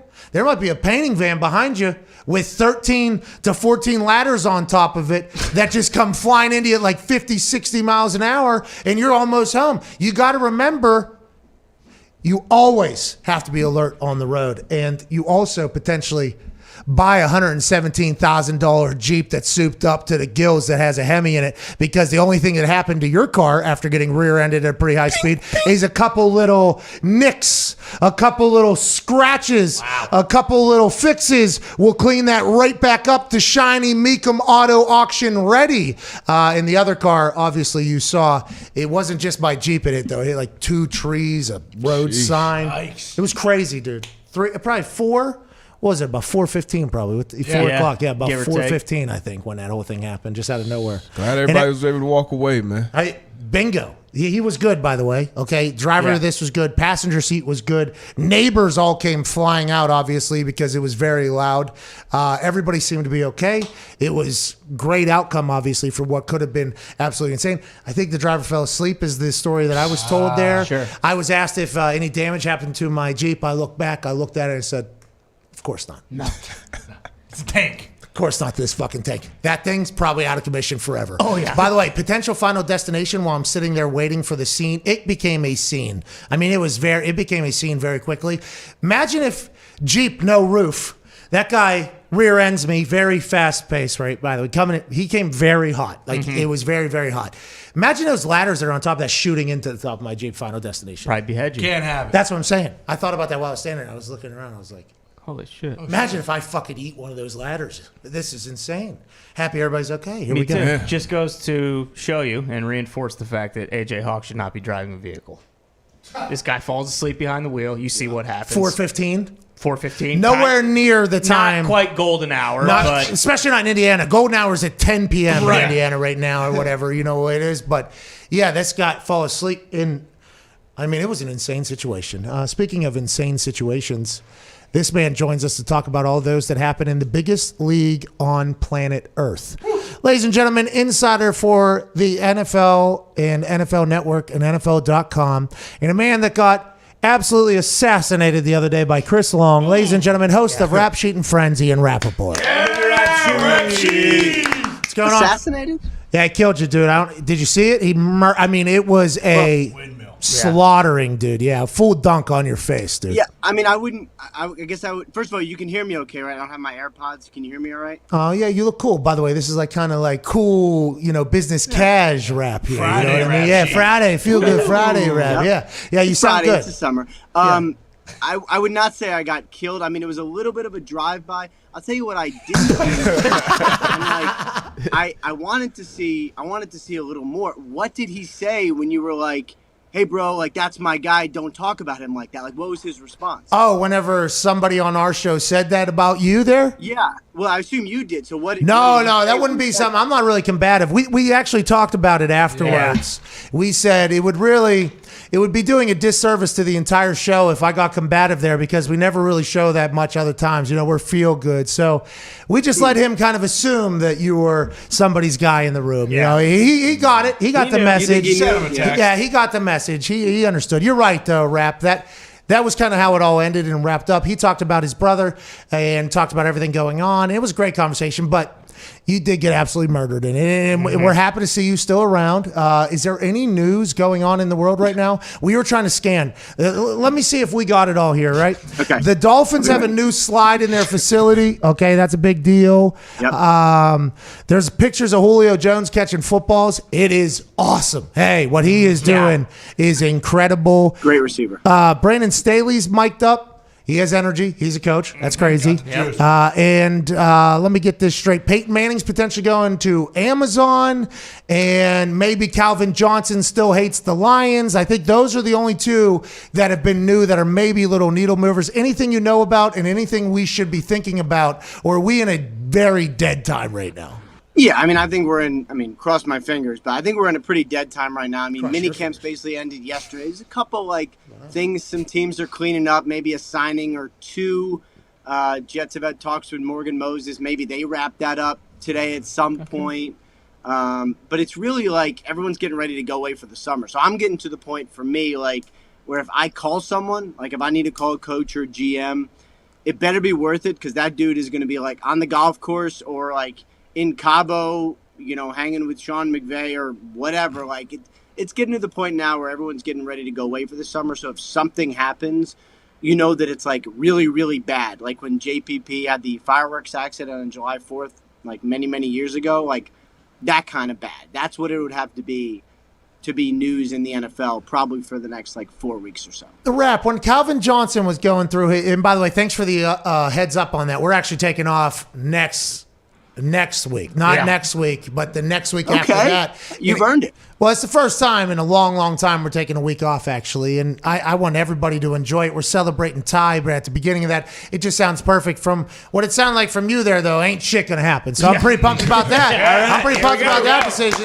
Well, you're crossing your fingers for us. That week we cross our fingers. For every other week, we hope something happens so we can continue to talk into microphones for 3.5, 4 hours a day. But this new stuff coming out about Calvin Johnson's interesting to me, and I don't know what you were doing when all that shit was popping off and your knowledge of the subject and anything like that. But Calvin Johnson obviously had to pay money back to the Lions, and everybody just assumed that because that happened, there was a bad, bitter ending. And some of us even joked that potentially put a curse on the Lions because they demanded money back, an actual check back from one of the greatest players of all time who was good. Did that curse the Lions? And I guess they did the same to Barry Sanders before that. But now it's come out that Calvin Johnson said he wanted to go somewhere else. They wouldn't let him, so he was forced to walk away. That is happening now because people are thinking there's maybe a rekindling of a relationship with photos of him at practice, I think, with Dan Campbell. So what is the stance on this? And will we ever see Calvin and the Lions back together? And if he was going to go play somewhere else, should we hate the Lions for not allowing us to see more Calvin Johnson football because his highlights are spectacular, and it sounds like there should be a lot more of those? Man, there's so much here, and I think I was at NFL Network when this was happening because I think this was if I remember the timing correctly, I believe this was the beginning of Bob Quinn's tenure at the Detroit Lions. So just so people know, when players retire, regardless of the circumstances, right? When players retire, decide to walk away, decide for whatever reason they don't want to play for the team anymore, their bodies have had enough, whatever it is. Sometimes there's signing bonus money that could theoretically be paid back. Generally in the NFL, the team goes, you know what? Don't pay us back the $1 million. You're a great player. You're walking away for whatever reason. $25 million to Andrew Luck, by the way, from Jim Irsay. I think it was $25 million or something like that. And I was going to say, I think that's the best and biggest example. And yes, Andrew Luck walking away or hurt the organization, but you would also argue that he helped the organization immensely. Also, yeah, I'd say he's a good guy. Jim Irsay's a good guy. It's good business. Right. So, anyway, the Lions made sure that Calvin Johnson knew that he had to repay the money. And I didn't specifically know that he wanted to play somewhere else, but I do remember there was a storyline the year after he retired where some teams were interested in trading for him, and he kind of wanted to come back, and the Lions were basically like, no, we're just not going to do it. So I knew that happened after he retired. I didn't know it happened before he retired, but I think, you play for an organization that really has struggled like the Lions did. I think he had enough. But I will say this. If this was, let's say the Calvin Johnson situation happened this year, and he was changed his name to, I don't know, Julio Jones, the organization probably would have traded him. We see players call their destination now and have a say in where they want to play so much more now. It's just we weren't Back we then, weren't there yet. Well, back then also, I think the big narrative was if a player doesn't like their situation, they're a brat because a lot of people dream to play in the NFL. They don't. So you're living out my dream. So the fact that you want to change that dream into a different dream, you're an asshole for that. And that was kind of like a narrative that was real, as opposed to potentially just being like, hey, listen, all right, you and I are not the same. We are very different. I am a very fucking good football player. I have dedicated my entire life to this organization. We stink. I would like to win. Can I go win somewhere? That would be awesome if I went to a better place. I'm even thinking about taking less money somewhere else. And I think that is why, I think with that being explained to people and maybe a little bit more understanding, why it's becoming a much more commonality. I think that is a big deal because as soon as you get the fans to understand why, and not everybody still is ever going to. I mean, there's players that are called assholes by their fans all the time. I mean, Packers fans are kind of doing it right now with Aaron Rodgers for everything Aaron has done for the Packers fan base. He just wants to I don't know how that goes, but any player wants to go experience it somewhere else or play somewhere else, maybe closer to home, maybe a different place with a friend or something. And it's always like a big deal. Now it seems more common. Are there people around the NFL though that are scared that it's going to become like the NBA where there's just going to be too many super teams? And are those people maybe thinking wrong and they should just be like, okay, I should build a super team then if that's what's going to happen, as opposed to, oh, I'm pissed off that there's going to be super teams when they happen. Isn't that what competition's all about there? Yeah, I mean, I don't know that it would ever be super team-like because there's what? salary Look at the Buccaneers. Look at the Buccaneers. Right, but like the super team were like Antonio Brown kind of at the end, Gronk kind of at the end. You know, so like it was kind of like that. I mean, they were obviously very good anyway, but it wasn't like that's three touchdowns in the Super Bowl. Yeah. Hey, that was 3 touchdowns in the Super Bowl. You just said right there. No, that is a good point. But I'm just saying, salary cap wise, it didn't kill them. Okay. But there are people who I think are, you know, older school people who are frustrated that star players have as much say as they do. Like, you know, why does Matthew Stafford get to, you know, dictate where he plays? Well, I mean, why would he not? I mean, right? Like, he's one of the better quarterbacks in the NFL. He gave a decade to a trying, struggling franchise. Obviously, it wasn't working. And that's what I liked about how the Lions handled it. They were just like, you know what? You are right. Like, we are going to get picks for you. You deserve better. We are going to amicably part. And, like, that was the playbook. And I kind of think the Falcons did the same thing. Like, you know what? We love you. We are going to make sure nobody trashes you on the way out. We're going to make sure you go to a place you like. We're going to get draft pick compensation. And it is okay. And it is sort of a time of player empowerment in the NFL.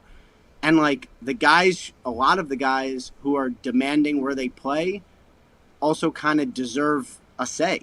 Yeah. So I think it's okay. Yeah, definitely, especially with the way the business is now and the access and content and the transparency of what moves the needle and what doesn't now has given a lot of people, I think, a much better sense of what their actual worths are. You know what I mean? So I think like that is something that is only going to continue to evolve, I assume, with the NFL growing and continuing to grow. Darius Butler, go ahead, pal. Rap sheet, man. It's good to see you, man. So way back in the day, coming in as young, my first 2 years in the league, you were covering the Patriots, you know, as a beat writer up there. And I know how much it had to suck dealing with Belichick on a day-in, day-out basis with the media. When you got your national job with the network, how much different was that talking to other coaches, talking to other teams that actually, you know, give you answers? I want to answer that, but can I tell a Darius Butler story real quick? Absolutely. Hey, yeah, here we go. We love this stories. Was something that I will never, ever forget. So, you know, Darius and I were cool in the locker room, and it was real early for me covering the Patriots, and I hadn't really, you know, struck up any sort of relationship or whatever with a lot of players, but Darius is a good dude, probably still is a good dude, I would assume. Yeah, and so we were friendly in the locker room. So he gets released by the Patriots, and I didn't break it. I think Mike Reese actually broke it. But I called him up and to, you know, confirm it and to make sure it was true. And I sounded like I was like upset. I really was upset because like this is a really good guy who I didn't think deserved to be cut. And it was kind of it really sucked to me. And so, you know, he confirms he'd been released and is like, hold up, like, why do you sound like this? I'm like, oh man, like I'm so sorry. He's like, stop. I was like, I'm not dead. I'm going to be fine. Like, you don't have to worry about me. You don't have to feel sorry. Like, this is a business. I will be okay. And then ended up playing 7 more years in the NFL after that conversation. Yeah, I will never forget that. Yeah, D-Bud knew. Hey, real quick though, was that your welcome to the NFL moment? Was Darius Butler saying, "Hey, child"? I was actually happy. I was actually happy that I was released and kind of getting a fresh start. Because as you know, that New England, it was rough. And once you get in that doghouse, it's tough to get out. So a lot of people around, friends, family, and rap. Hey man, I appreciate you feeling for me too. But I was happy. I was excited to move forward, man. We were lucky. You went to Carolina. Where you? Carolina first, and then Indy for my last 6. It was awesome when you got there. Good I think you had times, a pick 6 your first day. He might have 2 picks the first day you were on the field or whatever. I was like, who the fuck is this guy? Well, this guy's awesome. He went to Connecticut. Okay, all right, here we go. But to answer your question, like it was different. Getting to know all the other coaches and kind of getting to understand that information was not like that other places like it was in New England. Like there were people I knew in, with the Patriots, like say like John Robinson, for instance, was with the Patriots and I was there. I would barely say hello to him when I'd see him like on the road at a deli because I was nervous that I would get him in trouble for talking to me. Now, specifically with Belichick, I liked dealing with him. Because you always knew what you were getting. The consistency was there. And if you had football questions, like as a reporter, he would always really answer them. So I liked dealing with Belichick. The lack of information was frustrating. And it was unbelievable when I like really got to know people elsewhere to be like, wow, like sometimes people talk about like what's really happening in the locker room. And that was kind of fun and interesting. Yeah, dumb, by the way. Yeah. Yeah, that is very, like if you talk to anybody in the NFL, I think now granted, you kind of have to, and I rarely spoke about anything I was doing as a punter in the NFL on the internet because, punting, the NFL has been around for like 100 years and punting was never interesting, so it was nothing I really went off with. But those people that are very good at saying absolutely nothing to the media and just keeping it moving are awesome. But normally those people are, their resume holds a little bit of weight so they can do that. Was Bill Belichick always like that? Was he always, because you said he would give you answers if you asked football questions. Is it just the drama shit that he's hated all these years? Or my favorite answer from him whenever he was asked after a loss, what they have to get better at. And he said, we got to get better at first down. We got to get better at second down.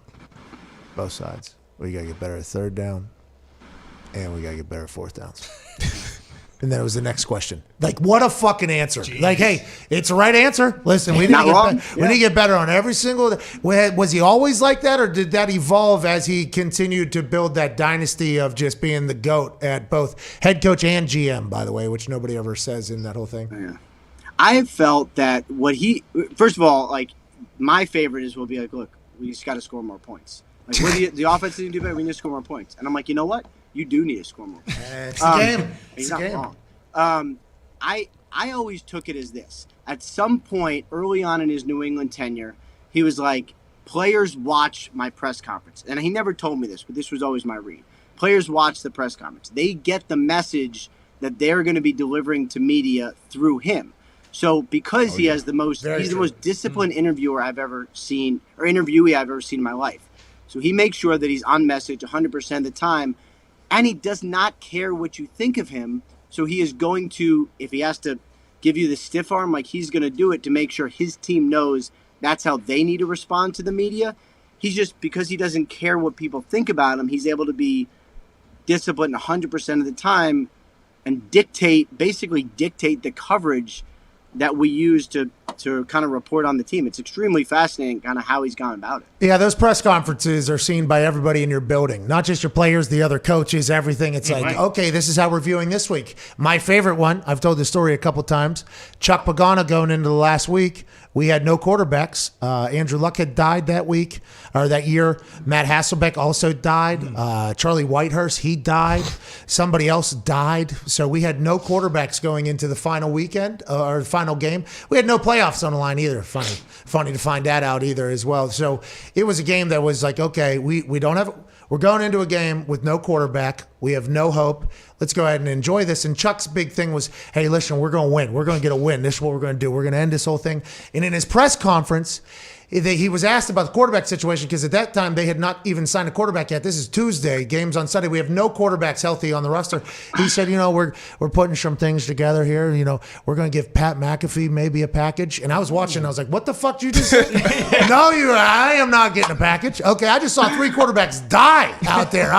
There is no chance. So the next day, literally, we're walking in the hallway, and I'm just like looking at him, like, you have something to say to me? He's like, good morning, Pat. Like, hey, we're going to go win, Chuck, like, classic, like, upbeat. I'm like, hey, what was that quarterback package? You a pretty good joke, huh? I was like, joke? Okay. Jesus Christ. I thought there was a chance. He was like, listen, Pat, now's not the time for you to play quarterback. Something like that. But it was, those press conferences set the tone for everybody. Who'd we ended up with, Freeman? We had Josh Freeman. We had Josh Johnson. Josh Freeman? Josh Freeman. Yeah. And who was Finley? I did not remember that. Ryan Finley? No, he was on the team at some point. I don't know if it was him at that time, though. But one of them learned the 2-minute. I think it was Freeman learned the 2-minute. And then the other one learned just the offense. So the 2-minute, and I did that week.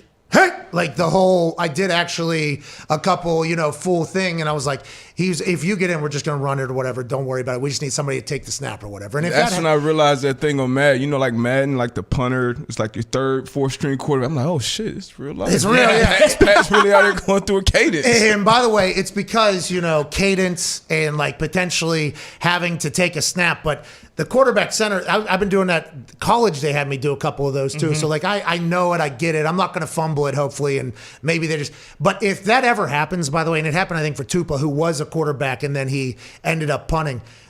Like the Darius Butlers on the team and like the other guys who are the best athletes on the world. After 1 or 2 series, I assume somebody's going to be like, all right, don't you think you can maybe put me in shotgun? I could just maybe run. I assume it wouldn't last long. But when Chuck said I fucking lost it. Yeah. We won that game though, by the way. Let's go. We won that game that week. Did you? Yeah, I'm pretty sure we won that week somehow. It was insane. And he was playing for the, what's that island in New York that doesn't get talked? Staten Island. It was like the Staten Island something. It was some amateur football team he was playing on like 2 weeks or 3 weeks beforehand. One of the quarterbacks was, and Chuck's like, we won with the fucking Staten Island. Go ahead, Ty. Rap sheet. I think it was on NFL Network. You were saying that you don't think there's going to be any resolution in the Rodgers situation until like the end of July. Is that just what Packers fans should expect now, and I can kind of tune it out? Because I think a lot of people assume that we would at least get some, information from the golf event on July 6th, but nothing's going to happen until late July, no matter what. Yeah, I mean, that's sort of just my read on the situation. I mean, I'm going to be watching the golf event. First of all, that course looks amazing. Second of all, like, there's going to be some funny stuff. Like, they're not going to take it easy on Rodgers, which I appreciate, so that will be fun. But he seems to be enjoying his summer. He seems to really like not having to do football things. If there is going to be a resolution, it's only going to be when he wants. So he's not going to want to do anything Packer-related, I don't think, until right before training camp. And plus, like, there's no reason to come to any agreement or fix anything at all now, because there's no deadline. Same reason that, the players who are franchise tagged and could do deals, like, very few happen now. They all happen like July 14th because there's kind of no deadline. There's no reason to. So for me, like, get through the summer, tune in right before camp, and see what the resolution is. So didn't Aaron tell us last year he didn't start throwing until July or something? Yeah, something like that. And really? Yeah, he said something about he didn't throw until July. And I think early in our conversations with AJ and Aaron, AJ made a joke at Aaron that felt like an inside joke. So let me go ahead and try to dissect it here. Where there was a quarterback throwing, it wasn't this year, it was like maybe last year or 2 years ago. Somebody was doing a workout on the beach. I don't remember if it was Lamar when he was out there, when he jumped over that jet ski or whatever and scored a touchdown. I don't know if it was Tom doing something or any of the other potential quarterbacks that were throwing the ball on the beach at the time. And AJ asked Aaron a question about the time when they were throwing and basically mocked like Aaron not liking to throw for certain times. And I think we are potentially, I don't know if we were in it for the entire thing because he would come back for OTAs, I assume. But last year, I think he got his first real chance to do like what he probably had always wanted to do with his time off, and then a lead up, and then kind of do his own thing. And he said he felt better than he's ever felt. So it's like, I'm not 100% sure he missed any football that he would normally have, like in his mind, although OTAs do serve quite a purpose and a point. I think throwing wise, he told us he won't start till July or something last year. And I was reminded that of somebody that tweeted us the video and like, hey, he said this last year. I forget who it was. I appreciate you tweeting me that. So that kind of adds a whole nother turn to this and twist to this. What if Aaron literally wasn't listening to any of the hype that was going on? He was oblivious to everything. Is that potentially what happened? No. Well, first of all, I remember last year when we were going through the sort of what's the NFL going to be like in COVID, what's the offseason. If I remember correctly, Tom Pelissero told me this or reminded me of this, so who knows how accurate it is. But he was saying that Rodgers was pushing for like a really late start of, I think, training camp. Like, didn't want to start any training until like late July, like at all. Like, I think it sounded like that's, I would imagine he's hearing all of it, just knowing how much he cares about this stuff. I would imagine he's hearing all of it, not caring at all, probably laughing at a lot of us. And saying Taylor Swift. Because he knows so much more than we do about the situation. And like, there's nothing else to talk about, so we're all spending time doing it. And meanwhile, he's picking out great T-shirts to wear for his golf promotional appearance. Great shirt, great line in the middle of that virtual press conference as well. Can't wait to watch and see what he says and see what we make of it, because there's probably going to be nothing else to talk about then. There was a little bit of a news yesterday that kind of, felt good. There was an earthquake in the middle of America, by the way. Yesterday. Oh, no. Okay, so I hope everybody's okay. I hope that. Really? And there was an initial thought that earthquake, and thankful that everybody was safe, it was maybe George Halas rolling over in his grave, because there was a chance that Chicago Bears were going to become the Arlington Bears, with a raceway property purchase looking into the future from the president and CEO Tom Phillips. And when Ted Phillips, listen, when Ted Phillips starts saying, hey, we're buying this, it's nothing, we're just kind of looking at every possible option, and then you start piecing together the Patriot Place up there, which I think has a casino, a plaza, a mall, and you look at the Cowboys, and I'm assuming Las Vegas has a hell of a setup around there. They have nightclubs in there. You look at all the money that is made from owning the space, not just the stadium, but around it, so you can take every dollar that people spend on the weekend to yourself for your games. You say to yourself, oh my God, are Chicago Bears about to be the Arlington fucking Bears? Is this really going to happen? Especially when the Bears come out. And the initial report out of Bears fan faithful was, oh, it can't happen. Oh, my God. And then it started rolling out. They don't own Soldier Field. They only lease it. If they were to own it, it's actually better for business, blah, blah, blah. But then Mayor Lightfoot came out and dropped an elbow off the top rope on the Bears, both basically proclaiming her love for the Bears and for the city of Chicago, while also saying, and y'all motherfuckers need to stop worrying about moving within the city. You guys need to figure out how to start winning a little bit more. And this is obviously in the middle of a massive negotiation, I'd assume, for a new stadium. This always gets ugly. There was reports plenty of times when an owner was looking for a new stadium, they'd hop on a helicopter, they'd go fly over Los Angeles, then they would fly back. Somebody would report, probably you, this owner was seen in a helicopter flying over a property that could become a new stadium. Then all of a sudden, out of nowhere, the negotiation with the old place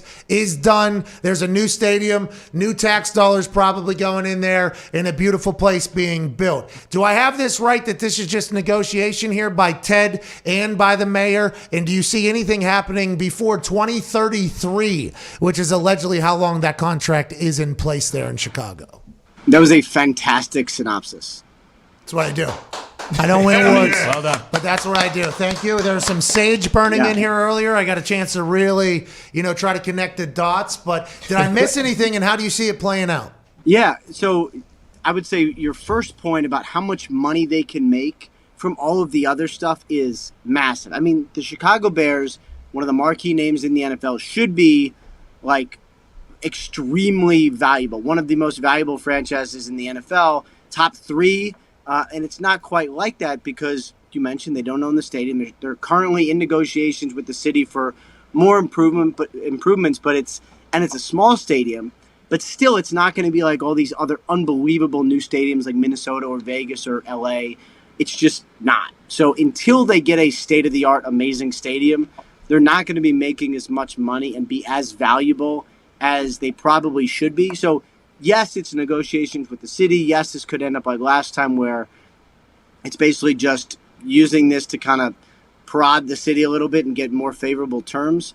But I kind of get the sense that at least this is a real consideration. Oh. They got a lot of fans in the suburbs. They would build a Patriots Place type situation. Smart.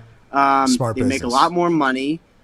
It actually, I mean, I love Chicago, so I want every Oh, stadium you're to be in with awesome. Ted. God. Hey, Mayor Lightfoot's going to come out and murder you again. You're going to die. You got 9 lives if you're a caddy, and you're going to have 2 of them taken this week with Chris Long and Mayor Lightfoot if you do what Makes you're about sense, to do though. here.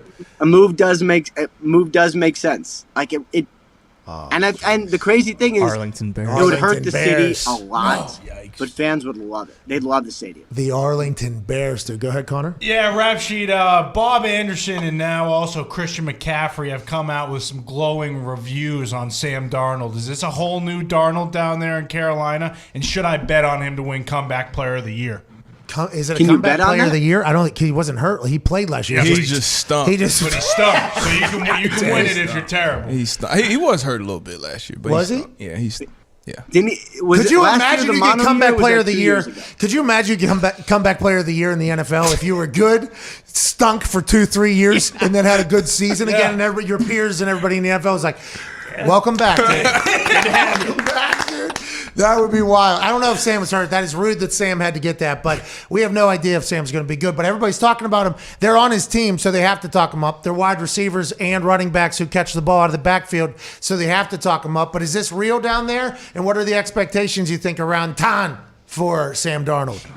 I don't know if it's real yet, but I would say like him winning comeback player of the year is really pretty hilarious. But I guess stranger things have happened because he is clearly coming back from something, which is I guess not realizing his potential or whatever the Jets. The Jets situation last year was not the easiest to succeed in, so maybe coming back from that. But the early returns are good. But I will say this: like I think for the Carolina Panthers, they are not treating this like we found our franchise quarterback. We're done. This is our guy. Look at what they gave up for him. It wasn't a lot. They're going to, they I know strongly considered taking a quarterback in the draft. They're going to look at every possible avenue to improve the quarterback position. Darnold is an option, a really intriguing one just because of how incredibly talented he is, but he hasn't put it together yet. The tape last year wasn't very good.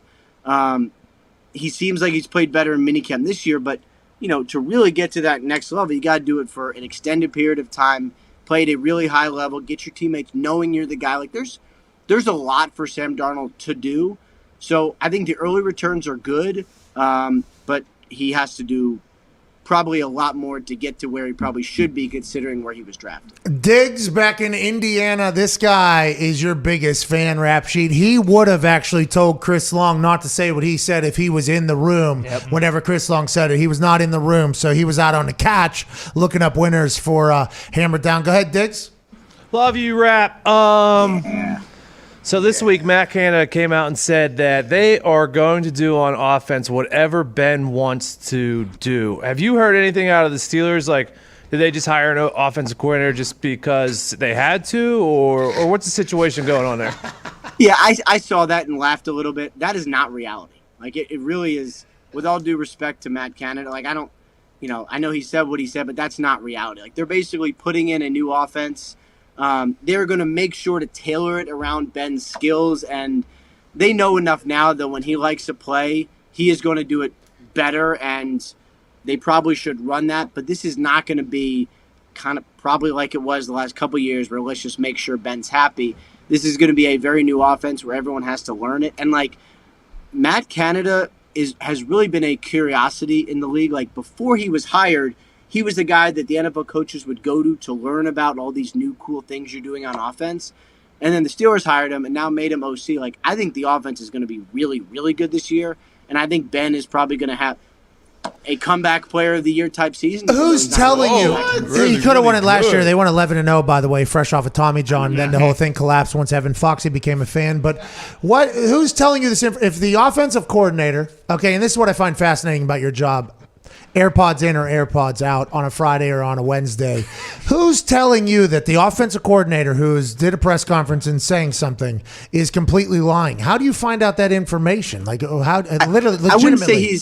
I wouldn't say he's lying. I would just say that's probably not what he meant to say. Would be my best way of saying it. Because, obviously, they're going to do what Ben is best at because he is a very good player and the quarterback and has played 20 years. I just don't think it's going to be, let's do whatever he wants. He is going to install his system, which has been extremely successful on a couple of different levels. And some of the stuff that he put in with the Steelers last year sounded like Ben really liked.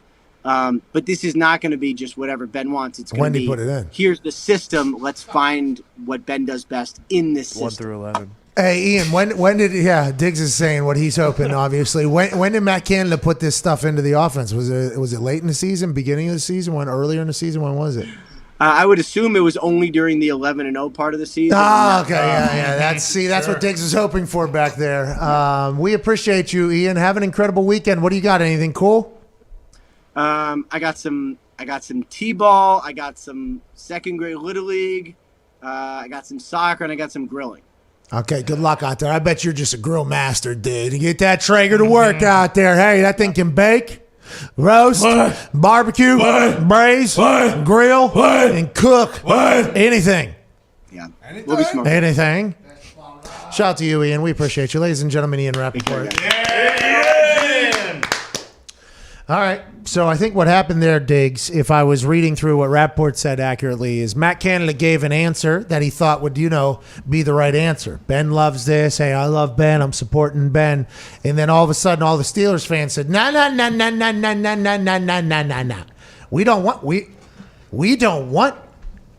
We don't want Ben calling all the plays. That's what we've been had the last couple of years. And I assume he just maybe didn't know that was going to be the reaction. That's why Ian Rappaport's coming out and saying that wasn't what he meant. Is that somebody, you know what I mean, Diggs? Is that what you think happened potentially? Yeah, I agree with him there. And anything's going to be better than old Randy, who got rid of, because I saw from Stats Guy, who we used to have Warren Sharp, Stats Guy, that under center, they would run the ball 87% of the time. And then when they were in shotgun, they would throw the ball like 87% of the time. So just everyone knew exactly what they were doing. So it has to get better. Okay. Well, I hope it does for you Steelers fans out there. Thank you, Pat. I got to log back into this thing. I wonder how rap sheet is at T-ball. I think his squad's pretty good. He's stern but fair, I've heard, with the kids. Oh, I thought it was his team. Oh, he's playing. I thought he was batting leadoff, yeah. Oh, he could be, huh? What if he's the Shohei Ohtani of fucking T-ball? That's what I mean. He could be. Just burned one down the middle for the Mets the other night, throwing out the first pitch. Ooh, Rap? Yeah, he did. Oh, shit. I wanted to ask him why the hell he had a catcher's mitt out there. God, call him. And why he wasn't on the mound. You're right, because as soon as we saw that photo, that was this week? Yeah, I think so. Call him. So what the hell is this guy doing? Because that was, as soon as you see the photo, you're like, oh, good for Rap. Why is he? Did someone tell him he has a catcher's mitt? What is that? He's gonna get mocked. Yeah. He's gonna get mocked for this on the internet. That's an immediate thought. Is he on? Hey, Rap Sheet. What's up? A little bit more casual, kind of sitting down. Wait, hold on. No. Oh, there's the Bulldog, by the way. People were asking for that in the comment section. Saw the Bulldog there. Quick question. We didn't get to it. We do apologize that we had to call you back here in the middle of your Friday. Why'd you have a catcher's mitt there on your hand while you're throwing that opening pitch? How'd that happen? What did we do there? Is that the only one they offered up, or did you bring that one? Hey, you've had that one since you were in Little League. Is that what happened? Or how did we get to a catcher's mitt there on the hand there? Shoes. Yeah, great fit. Shoes. Great fit, dude. Great fit. I'm sure the throw was good as well, but the catcher's mitt really got us all kind of befuddled. Yeah, it did. And why didn't you throw from the rubber? Yeah, what are you doing? They said do not step on the rubber. They said you can go anywhere else, but don't. Bro, you go in there. Hey, you got that catcher's mitt too? You take out a catcher's mitt? You fucking get in there. Yeah. This is your moment, dude. Are you kidding me? Go ahead and fucking hammer that thing. The other thing is, you had to bring your catcher because of COVID. You had to supply your catcher, so my wife was doing it. So I don't want to throw that sink piece that I got and hit her in the shins and embarrass both of us. Oh, you ain't got 12 to 6 on her. Well, yeah, smart. So anyway, the reason I brought a catcher's mitt is very simple. It's because I've been a catcher my whole life. I mean, technically, I don't really play baseball anymore, but I've always identified as a catcher, and that is when I play catch. That is my mitt. So, in a moment that sometimes could bring on high stress, you got to stick with what got you there. Yeah. The catcher's mitt Yeah. has done some great things for me. Yeah. Brought that out to bound to make sure that was there with me during that great moment. Hey, in those high-pressure moments, you're always going to rely on your fundamentals. That's why practice is so important. That's why technique is so important. In that catcher's mitt, it got you to where you needed to be. Ladies and gentlemen, he's in the NFL now. Ian Rappaport. Of course, there's some sentimental thing while we're about to bury it, of course. Yeah, well, I mean, he still looked like a stooge. You can be sentimental, but you don't burn the first pitch with a goddamn catcher's mitt. Hey, we're back in 4 minutes with some phone calls here in this hour 2. We'll see you then.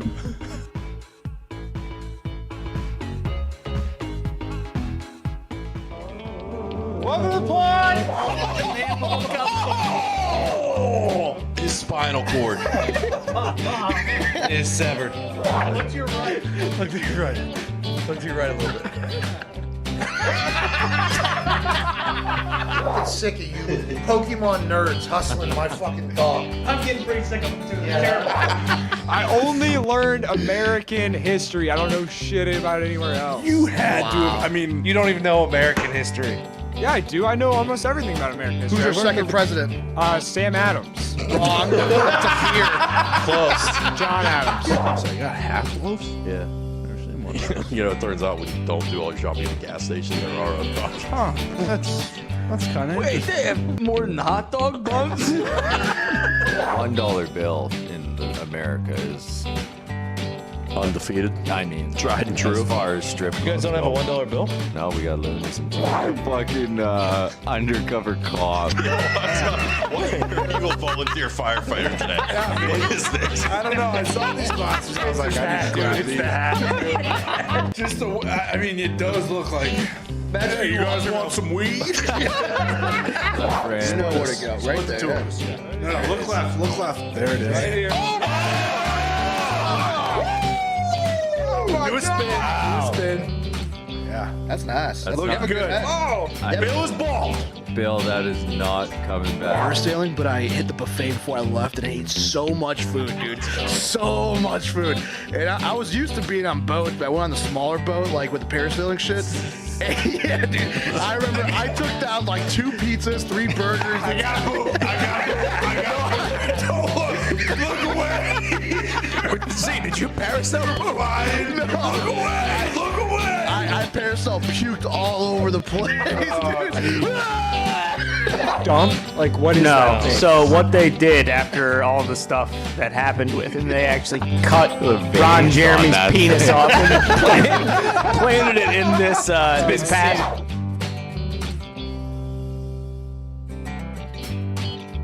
First things first, 50 yards, trash can, drop into the bucket, accuracy contest. Apple, set go.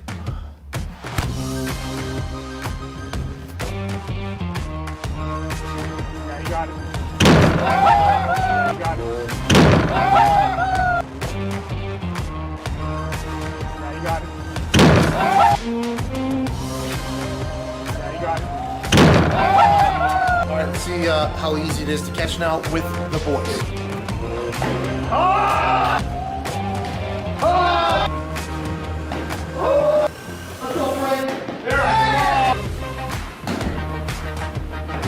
Time maybe to play down low.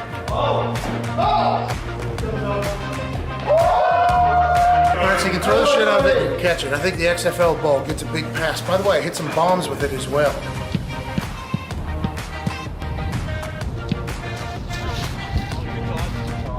Todd.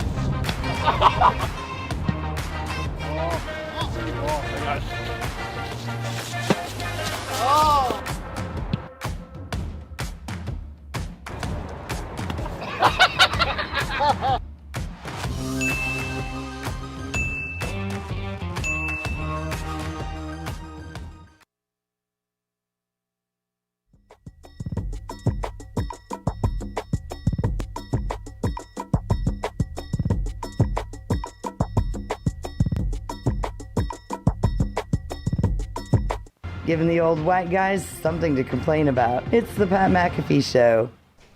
Welcome back to that show here on this Feel Good Friday, June 18th. Our friends at CBDMD have made some truly terrible betting picks over the past 6 months on these Feel Good Fridays, haven't they? Yeah, despicable. They were hyping up UConn and Iowa in March to missing on random NBA overs throughout the season. It's safe to say that you'd be able to afford quite a lot of CBD by just fading CBDMD in their gambling picks. But even though their picks are the embodiment of the phrase fade on sight, you can be confident that their products will never leave you feeling faded. That's because all of their products are lab tested to ensure no detectable traces of THC, which means that you can always feel secure about what you're buying if you need to pass a test, which, by the way, is a massive thing for people. Does this have anything in it? No, it's CBD. It's good. Yeah, but does it have anything in it? It could potentially fuck me over. CBDMD is completely THC free. Good for them. Okay. And to make it even easier to try everything CBDMD has to offer, they're giving you 25% off your next order when you use promo code McAfee at checkout. That's CBDMD.com. Promo code MCAFEE for 25% off your purchase of superior CBD products from CBDMD. Shout to CBDMD. Feel Good Friday here in Tampa Bay. Can't thank you guys enough for listening or watching wherever the hell you may be. Hour 2 is wrapping up here. Darius Butler. Quick question for you. When you see pictures of Julio Jones coming out of the Tennessee Titans minicamp, Darius, and whenever you post, your thoughts on Julio Jones, and now he's in the AFC South, and you had 6 years with the Colts, long time, love the Colts organization. I think you like Chris Ballard too at this point, and get along with everybody there. When you see that Julio is in the division like this and these photos come out, I think it even more furthers the point that we've been talking about here for a while. The Titans got a lot better this offseason. Yeah. And that is not something that a lot of teams can say. The Patriots spent a lot of money. They got a lot better after last season. The Titans adding this piece is massive for them. And I'm not sure everybody fully understands it and won't understand it until this whole thing starts off. Yeah, huge piece. And obviously, if he stays healthy, they'll look like geniuses. Wish we would have made a run at him. Down there in Indy, but trust and Ballard we trust. But it's a scary. What does that do sight. for Derrick Henry though? I think that's the thing. It's a lot. This helps out Derrick. Everybody thinks they got Derrick Henry, they're a running offense. It's but I'll tell you what. Tom Brady, I think, did a lot of play action to Randy Moss, right? And with A.J. Brown there as well, you can't just move and you can't do this. You can't pack the box. It kind of gives everybody an advantage at all of your positions, which is why you need to be top-heavy at skill positions, I think. I think you need to be top-heavy at skill positions. They're not easy to find. If you got one available, go and fucking get it. Well, to your point, too, about them getting better, I feel like because they got Julio, and that's really all anyone's ever been talking about, at least lately. They got Bud Dupree. Their defense stunk last year. They couldn't get pressure on the quarterback, and obviously, it's going to be a little bit tougher when you don't have T.J. Watt and stuff. But getting Bud Dupree and Julio, they did get a lot better this year. Let's go to Jenkins. Oh yeah, Janoris Jenkins as well. Very good. Yeah, I think so, and that's not good. Right, relax. Oh, sorry. Titans still stink, right? They still stink. Titans still stink. Relax. Not as much as the Colts. Let's go to James down there in Alabama. What's going on, James? Settle down, dude. We don't have time to fucking bicker. James, what's going on? Roll Tide down there, huh? Yeah, we're doing good. I got a question for you. Nothing back. Go ahead. War Eagle guy. Well, you seem like a nice guy. You treat all your work as well. Hell yeah. They're all smiling, especially AJ Hawk, but can we repair the broken heart of Boston Connor after his plant was brutally smashed on Hammer Dahn? You're right.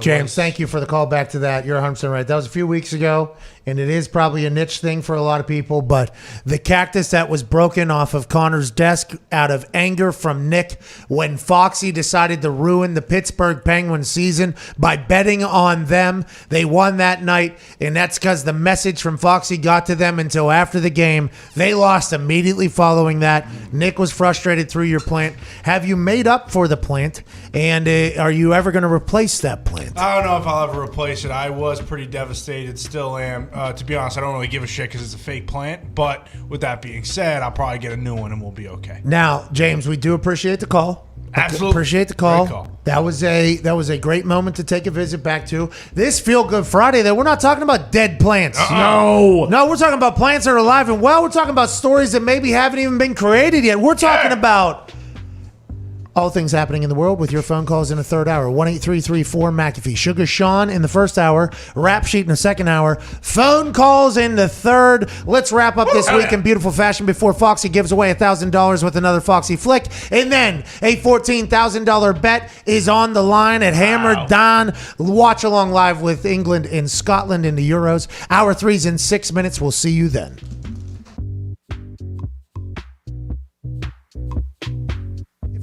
One time, anomaly. Happens 2 times, it's like, oh, okay, maybe. But whenever there's a trend of 18 plus, 20 plus things being predicted, you got to go like, hey, Groening, the gig's up. We know. You're a time traveler. Just tell us. Bro, I just want to talk to you. I got so many questions.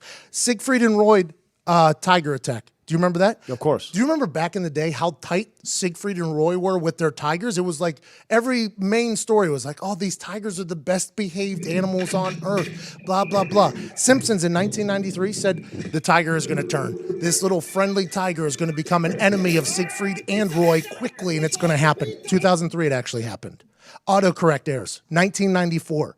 Before you could even play Snake on the gray little box phone, they predicted that autocorrect will happen on your phone.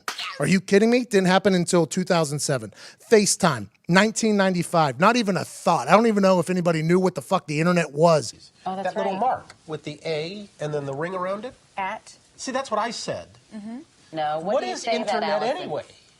In 1995, they said, don't worry, you'll be carrying around a device where you will be face-to-face with somebody on the opposite side of Earth. 1995, they said that. 2010, it happened. Faulty voter machines. 2008, they predicted it. 2012, it became the forefront of conversation in a big, big way. I assume these voter machines have been up in question for a long, long time, but they just knew that it was going to come to fruition in 2012. No, I want to vote for Obama. 2 votes for McCain. Come on, it's time for a change. 3 votes for McCain. The God particle.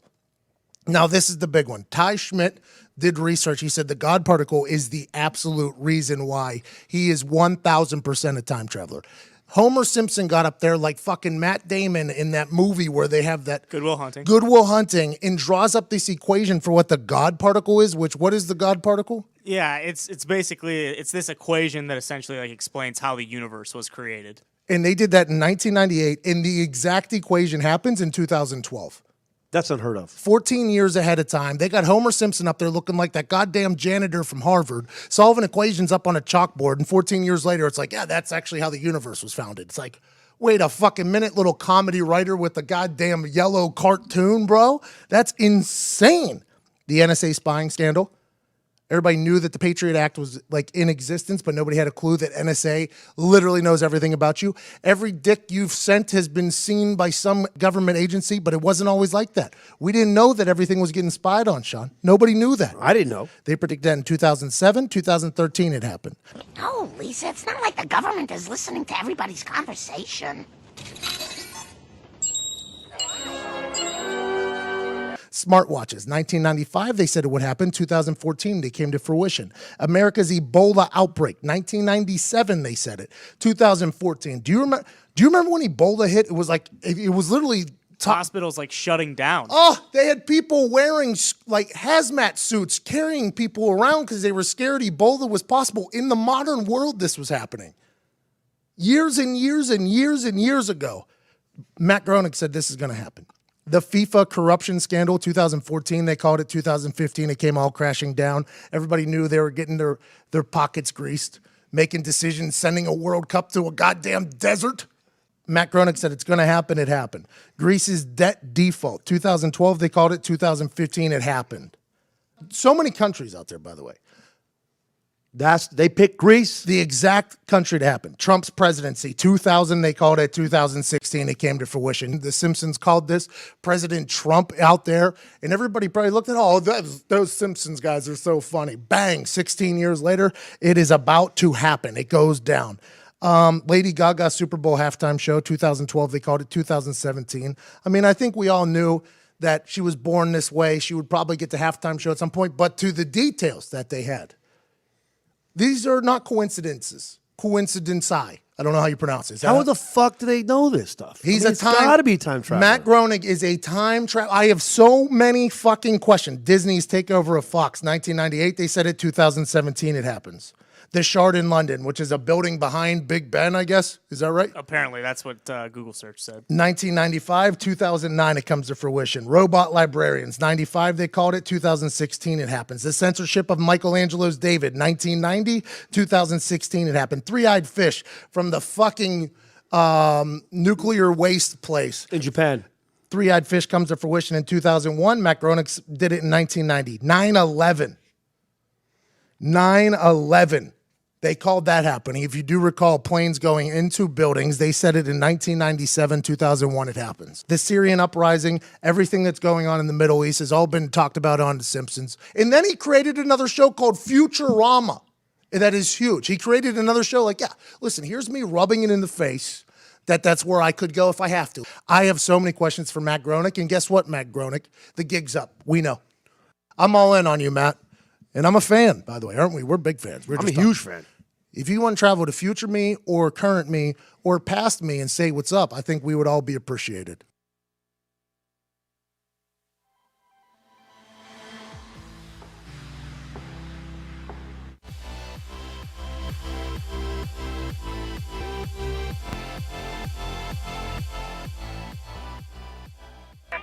The Pat McAfee Show. There'll be no rules for our guests, for us, for the things we can talk about. Yes, Speaking his mind. I've never had a problem expressing my opinions or my thoughts or anything like that. While being relatable. I haven't had that manufactured fake-ass celebrity that a lot of people have whenever they go on those big networks. I've had a chance to really build my crew, build my following, build my audience. And ridiculous. What am I supposed to do? So I'm supposed to look at something that I can definitely afford and say, nah. Is that what I'm supposed to do? The Pat McAfee Show starts in 3, 2, 1. Welcome back to that show. Feel Good Friday, June 18th. Shout out to CBDMD live from the FanDuel Beach House begins right now. Hey, this is a big time hour here. Oh, yeah.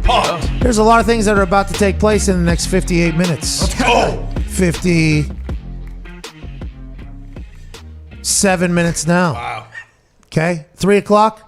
A brand new documentary debuting from @EvanFoxy at youtube.com/The Pat McAfee Show. Foxy. If you're watching this show live, you will be immediately redirected to it, I believe, if the YouTube analytic function stat technology thing works properly. And we can't thank you enough for watching along there and trying to win the money that we're giving away at the end of that. You know, Foxy likes to deliver a little bit of an expensive treat to the viewers in Phil's pocket at the end of every documentary, and I can't wait for you to watch it. And then after that, hey, listen, after that, the Hammer Dahn boys at youtube.com/Hammer Dahn are going to watch England and Scotland in that first half. If England ends up winning it, if they're up 1-0, 2-0, 3-0, 4-0, 5-0, won't happen that. If they were winning, though, at halftime, the Hammer Dahn boys, while watching along live, will win $10,000. Wow. If Scotland wins the first half over England, and it's not coming home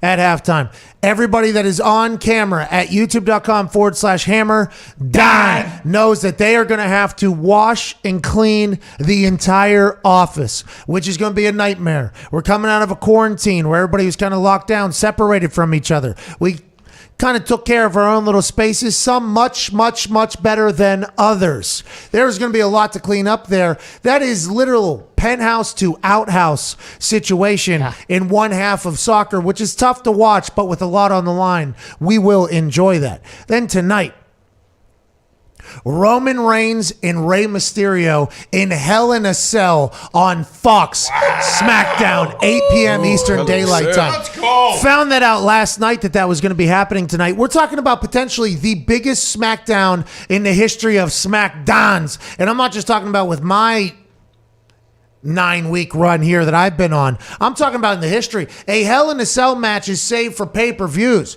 You've seen the clips when Mick Foley Mankind gets tossed off the top in Pittsburgh by Undertaker, falling over 20, 30 feet into a table concrete floor, losing his tooth and everything like that, then getting tossed through the top of a cage a couple times. Blood, brutality, carnage, all of this. Roman Reigns, the Universal Champion, will fight Rey Mysterio, an absolute icon, future Hall of Famer in the WWE, live on Fox SmackDown, as opposed to this weekend at Hell in a Cell, which is a pay-per-view only available on the Peacock. This is a big night. And then, by the way, the first federally signed Juneteenth weekend. Let's have a fucking good one here. Have a weekend, boy. Listen, I am all about a good celebration, whenever, however, whatever. But whenever we learned about Juneteenth, I think as a society, a large majority of us at least, which was something that was not cool at all, the fact that it just got signed in, I think is an incredibly awesome moment for us all to celebrate together. I think it is a cool thing. There's people that hate this. They think it's whatever for whatever reason. And I think it potentially signifies a massive mistake that was made for a long, long time in the country that we currently live in. But I think that's life. You make mistakes, you learn from them, you move on, you grow, you mature. The fact that our country is at a point now to celebrate something that was a massive mistake at one point is not a bad thing. It is a great thing. This is a cool thing. And for as much as I have a real, I feel like a connection to this with the life that I've lived and the opportunities and the situations I've gotten to see through both being in a college football locker room, an NFL locker room, having good friends from all over the country, being where I was from, which is a working class town, majority white, some trash, some good. But the fact that I got a chance to see things, I think the world coming together is a beautiful thing. But it is not something that everybody's like, let me hear what Pat McAfee has to think. Darius Butler is here. And Darius, I want to let you know, I'm fucking pumped about Juneteenth becoming a holiday. I'm pumped about Juneteenth weekend celebrating. For you, I would assume this is something that is, and now this is me maybe potentially being racist thinking this, but this is, I assume this is a massive thing, not only for you, but for everybody. And I think it should be viewed that such that this isn't just a black celebration. This is a entire country celebration, I think. Yeah, I mean, it's definitely cool. I didn't know about Juneteenth coming up. Okay, so this isn't something that. Yeah, it was, I felt like a stooge, by the way, for not knowing about it. I think a lot of people maybe felt guilty, like, oh my God, I'm a terrible person for this. This is something that was maybe not talked about for a long, long time anywhere, right? Yeah, I mean, in general, honestly, black growing up in this country, you had to kind of do your own due diligence research about your true history.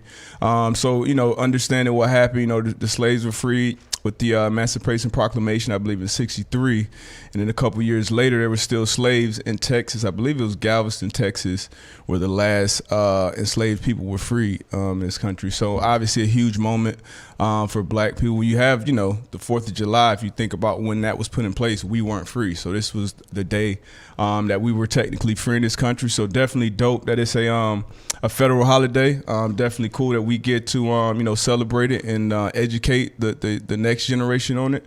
And hopefully we continue to move forward. Obviously more than symbols and holidays and things, but actually putting things in action in place, because there's a lot of words, a lot of things said. You had fucking end racism in the back of the NFL end zone. They're still practicing race norming at the same time. So symbols are one thing, but we want to continue to move progress forward. It's dope though. Yeah, it is very dope, by the way, but it seems like hypocritical situations have surrounded this particular conversation for a long, long time.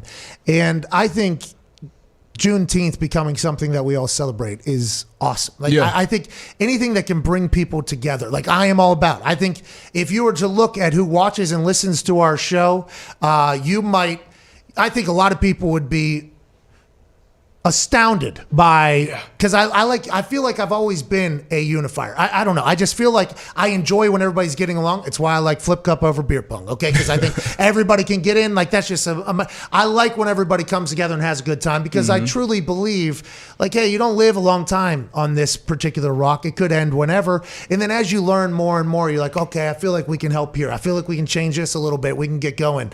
And I think just acknowledging a lot of stuff, which is what we have, a lot of people have been forced to kind of do over the last year, is dope. And I think as we move forward, I think we all need to realize, hey, we have a lot more in common, okay, than we have differences, but we need to change some things and make everybody's life as good as possible. And I just think that is really cool. I'm excited for Juneteenth weekend. And Mayor Lightfoot, actually in Chicago, after burying the Arlington Bears yesterday, they just absolutely buried the Arlington Bears yesterday.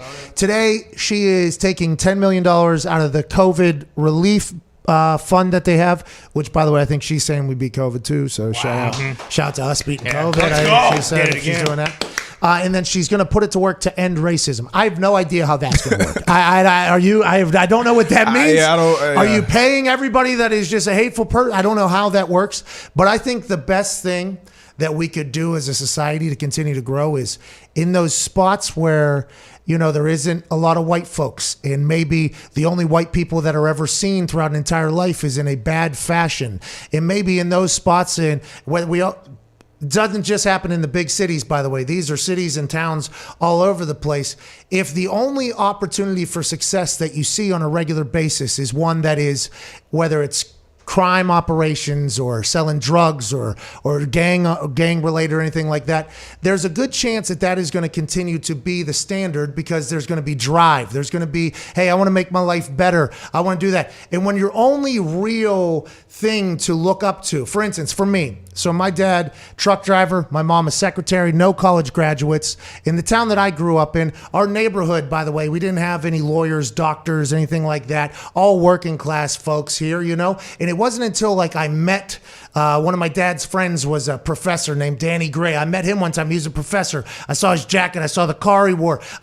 He was driving. I like saw the way he operated a little bit. That was when I was young. I was like, okay, so there's how a professor, that's how they make their living. That's how they can live if you're a professor. Then I met my dad's boss for the first time when I was like a teenager, and I saw this guy's house was huge, and I was trying to see what he does to make his money. Whenever you have like a blueprint or an avenue or hope, basically, is all that it is, you tend to make better decisions, and hopefully everything else kind of follows suit. And I think in a lot of neighborhoods, if we really want to end racism or try to do this, I think we have to provide opportunity, and I think we have to provide hope.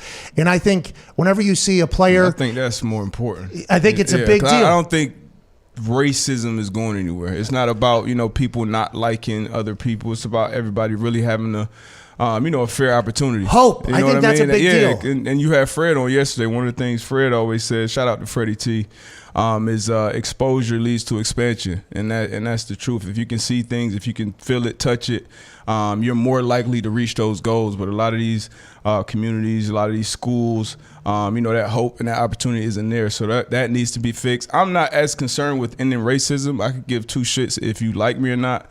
But as long as we have both a fair opportunity, in the same place that we're living, paying taxes, I'm cool with that. Yeah, and I think, aside from the, you get profiled at a rate that we can never understand, right? Yeah. And I think this is something that people are continuing to realize, and that is something that exists too. So I think acknowledging things that have happened, by the way, okay, and this is not all broad paintbrush here, whatever we're talking about everything. This isn't every single this, it isn't every single that, it isn't every single thing. These are just situations that have happened over a long, long time that we hope to change. But if that $10 million that Mayor Lightfoot's is going to a incredible school district, or incredible school that has great teachers, or maybe a company that can give out great salaries in there that are employing only in areas, because I think people have to see something to be able to truly believe in it, no matter where you're at. And if all you see is one thing, you're going to repeat that probably. So I think there should be much more investment in opportunity, I think, in a lot of places. I think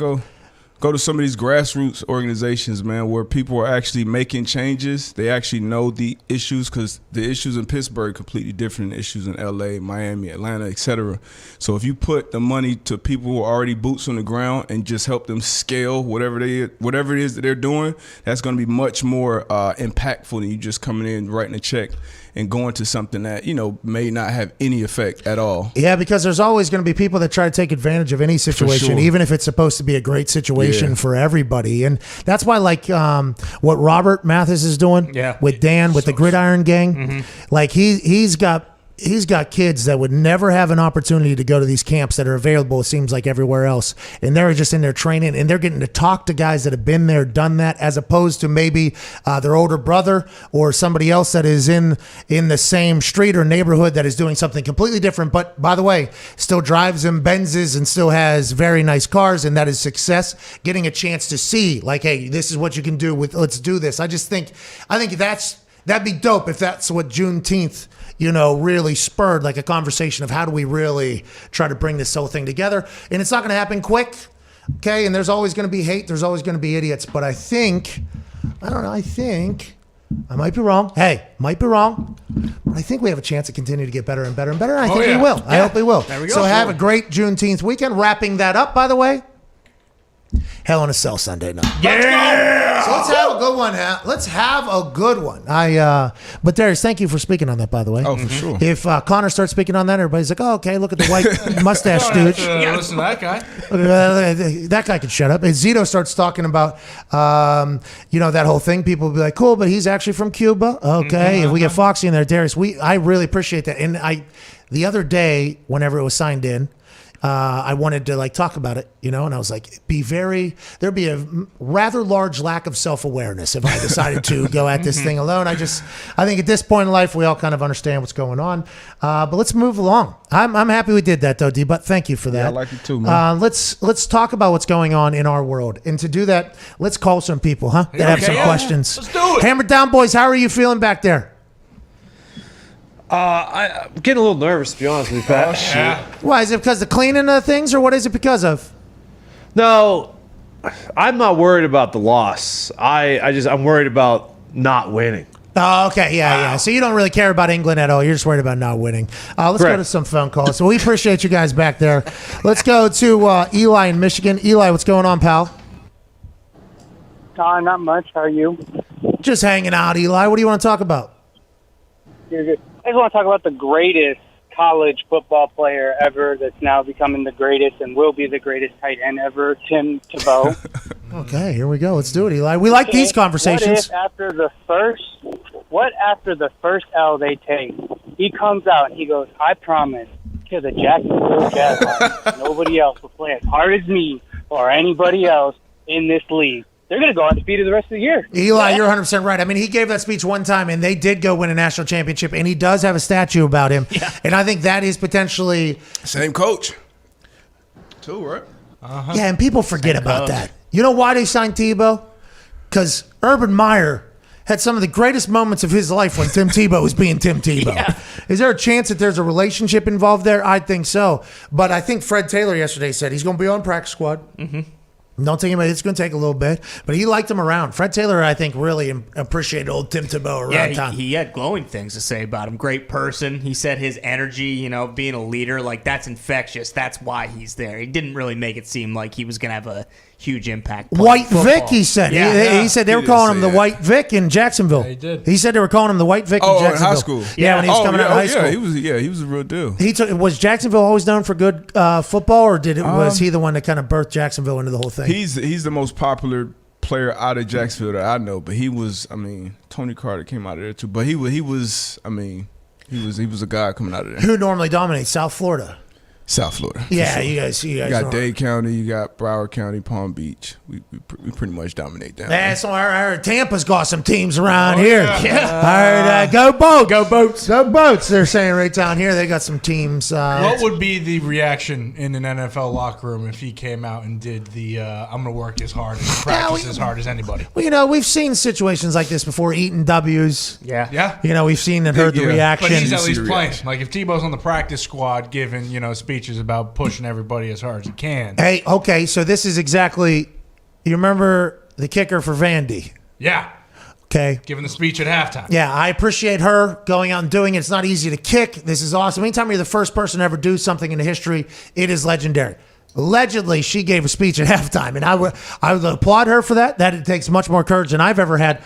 Punter on the team, I'm not giving a speech ever, okay? I understand that. Tim Tebow, if he's on practice squad, I think he gives a speech. He's Tim Tebow, okay? A little bit of self-awareness there, but I don't know if he gets the boys going or not. I'm not 100% sure if he gets the boys going. That'd be tough. That'd be tough. He comes in I there mean, and guys says, probably just start calling him coach, even while he's playing. You know, it's like, hey, we know you This dude stink. All right, polo. coach, you got it, coach. Put him in a polo. Yeah. Vinatieri, when rookies would come in, the things that would be said. What is that sound? There was a growl in there. Is that a video? We have a guest here. What? Hello? Yeah, that did sound like a video of AJ. Like I heard a little smirk. It sounded like he was breathing and smirking at the same time, talking about. AJ Hawk! AJ Hawk! AJ Hawk! AJ Hawk! How many times have you heard that this week? How is it going down there, dude? Look at That is the first time I've heard that, Pat. And sorry, my Raycons won't connect through FaceTime, so I'm just here going through the phone. I hope it's all right for you. Yeah, you're fantastic. You got a great hat on there. What's that? What is a little Buckeye sun cap you got? Did everybody get this? Is this like a gift bag you got immediately upon arriving at this land cruise you are? Yeah, absolutely. It's part of the swag bag. And I know when you called in, when I was hosting your show for you, you had one of these guys on, so I figured I'd do it to honor you a little bit. Hey, I appreciate that. And by the way, that was the day that Carson Wentz was traded to the Indianapolis Colts on that exact day. Do you have any news like that to break? Have you gotten a little loose down there with the Buckeyes and texted Aaron? And do you know any news?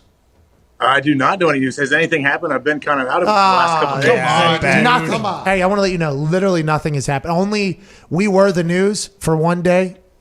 We were the news. We were the children.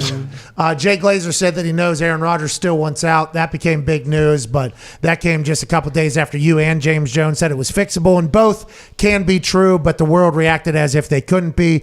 It's an insane time. How is this thing you're at over there, though? We saw a wow, it's worse. Screenshot it. Were we just talking to somebody in Germany the other day? Yeah. Perfect connection. We were talking to somebody in London. Somehow AJ in Ohio, and now on a land cruise somewhere. No connection. Welcome back, AJ. Great to have you. How has this been? Has it been crazy? We saw one video. What has it been like down there? It's been good, man. I mean, they've had, I think this is the 14th year they've done it, and so now this year it was supposed to be February, got canceled, so now they moved it to now. It's basically the whole cruise just took over a hotel here, and they do the same kind of things. It's been good, man. Last night alone in the auction thing they did, they raised $917K already, and we still have 2 more nights to go. So all right, here we go. Here we go. Here we go. I mean, he broke up throughout all of that, but your audio did get through there. 917,000 last night, and there's still a few more days. We have one video. We're going to roll this now. Is this just every room you walk into? Is this what it's like? Well, I'm not 100% sure.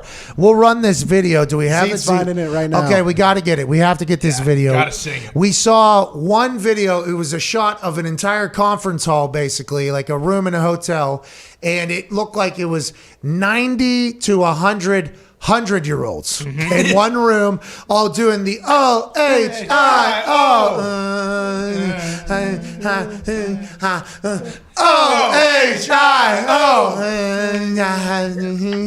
That's what it is. That's what this whole week is, man. It's all that. But it's not just like there's a range of people here, man. It's not just old people here. So we must have seen the senior council hall or whatever. 917,000 last night. What charity is this going to? And are you just at events all day? Is that what you're doing? Is there just auctions and meet and greets and conferences all day? There's different kind of like fun things that they do, yeah. And there's all different ways that they raise money. But yeah, I got some stuff coming up here later. We were in the pool earlier with my kids, and now they're actually right inside trying to lay down for a little bit. So I'm out here. I'm trying to still have picking up the Wi-Fi, but I knew that the connection will probably be pretty poor. Yeah, so you're in between the connection and the cell service. It's it's a bad spot, but we appreciate you calling from this land cruise you're on. You were in the pool this morning. You pee in there? Everybody's just pissing in that pool? No, I did not pee in there, but actually my kids were in the hot tub, and I was sitting outside watching them. I don't know why. It's 8,000 degrees, and they all wanted to sit in the hot tub, and I look over and Axel has his pants down, peeing in the bush right next to the hot tub. So I don't know how much longer we'll be here. Yes. OH, they're screaming. OH, they're screaming. Okay, do you got to do Q&As? What are these events you have to do? Do you have to sign autographs? Do you do a show? Are you singing? Do you do a show? Are you dotting the I over there? Are you doing the I am whole- not singing, but people have sang. Your guy, Jack Muhort, is here, and he gave one of the greatest, I believe it was Kelly Clarkson karaoke performances 3 or 4 years ago on the boat that people still talk about. So what do you guys do? You guys all just get boozed up and make bad decisions in the name of charity? I mean, yeah, give or take a little bit. Yeah, that's pretty much what it is, I think.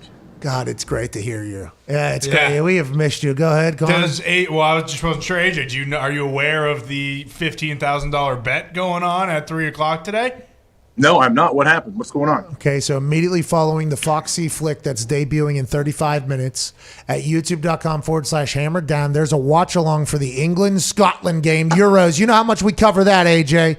Hey, you know how much can't we wait. cover I've that. been dialed into that down here. Okay, good. I'm happy that the Ohio State Buckeye faithful have kept you updated on what's going on in Europe. Nobody would have guessed that about Ohio people, by the way. Very, very, very pumped about that.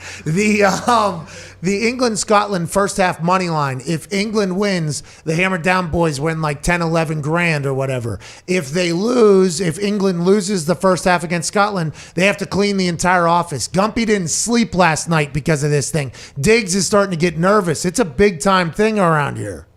Well, so what's the first half money line, though? What has to happen? Just whoever wins. Yeah. Oh, who do you guys have? Well, Gumpy, Diggs, and everybody has England, obviously, because it's coming home. It's coming home.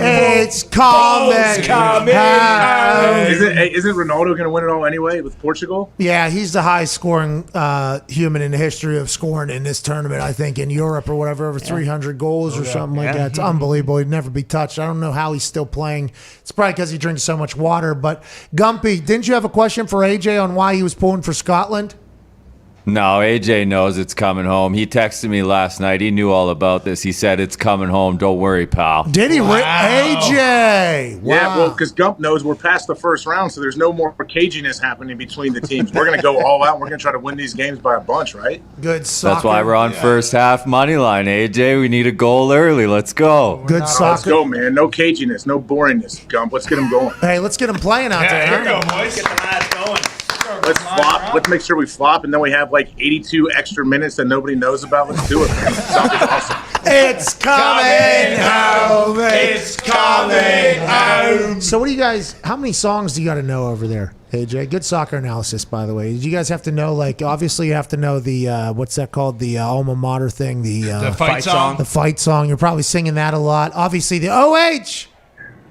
That's happening a lot down here, yeah. And unfortunately, I can't escape you too, because a lot of people like to ask me about you. And there's players, Boom Heron's here. He asked about Boom. Jack Boom was Muir, part of all these guys. And then obviously a lot of the people that are here attending, they love you and they love what the boys do and everything, and they're excited about what you've been doing and what you have up to. People have a lot of questions about you, Pat. You know that. I'm sure the boys get asked all the time too.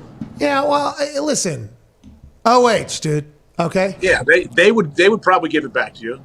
Well, that's what I'm saying. That's because they're a proper representation. No, it's just they don't know you well enough to not give it back. No. Jesus Christ. I just got a text. It's insane. Hey, here it is. Any chance Fort Lauderdale legend Chris Gamble made it out there? Oh, man, I wish Gamble, Gamble, he disappeared. Like, Coach Tressel can't even get a hold of him. He's doing his own thing. I don't know what he's got going on, but Gamble's the man. I wish he was here. He would be awesome. Look at this. Is this where you are? Where are you in this? Are you just sitting at tables the entire time while people are chanting OHIO? I honestly don't know. This has to be the biggest. I can't exactly see it. It's so bright out here, but there's like an opening ceremonies type night where you announce and run up on stage and throw stuff in the crowd, and then they just kind of welcome everybody and do a bunch of stuff. Who's all there? You guys got Pryor there? Clarette? Pryor's not. Zeke's here. My kids got Zeke's autograph today. We had a little autograph signing, so they're excited. Nice. Yeah, there's a bunch of people here. Everybody's got that. Good out there? O-H-I-O.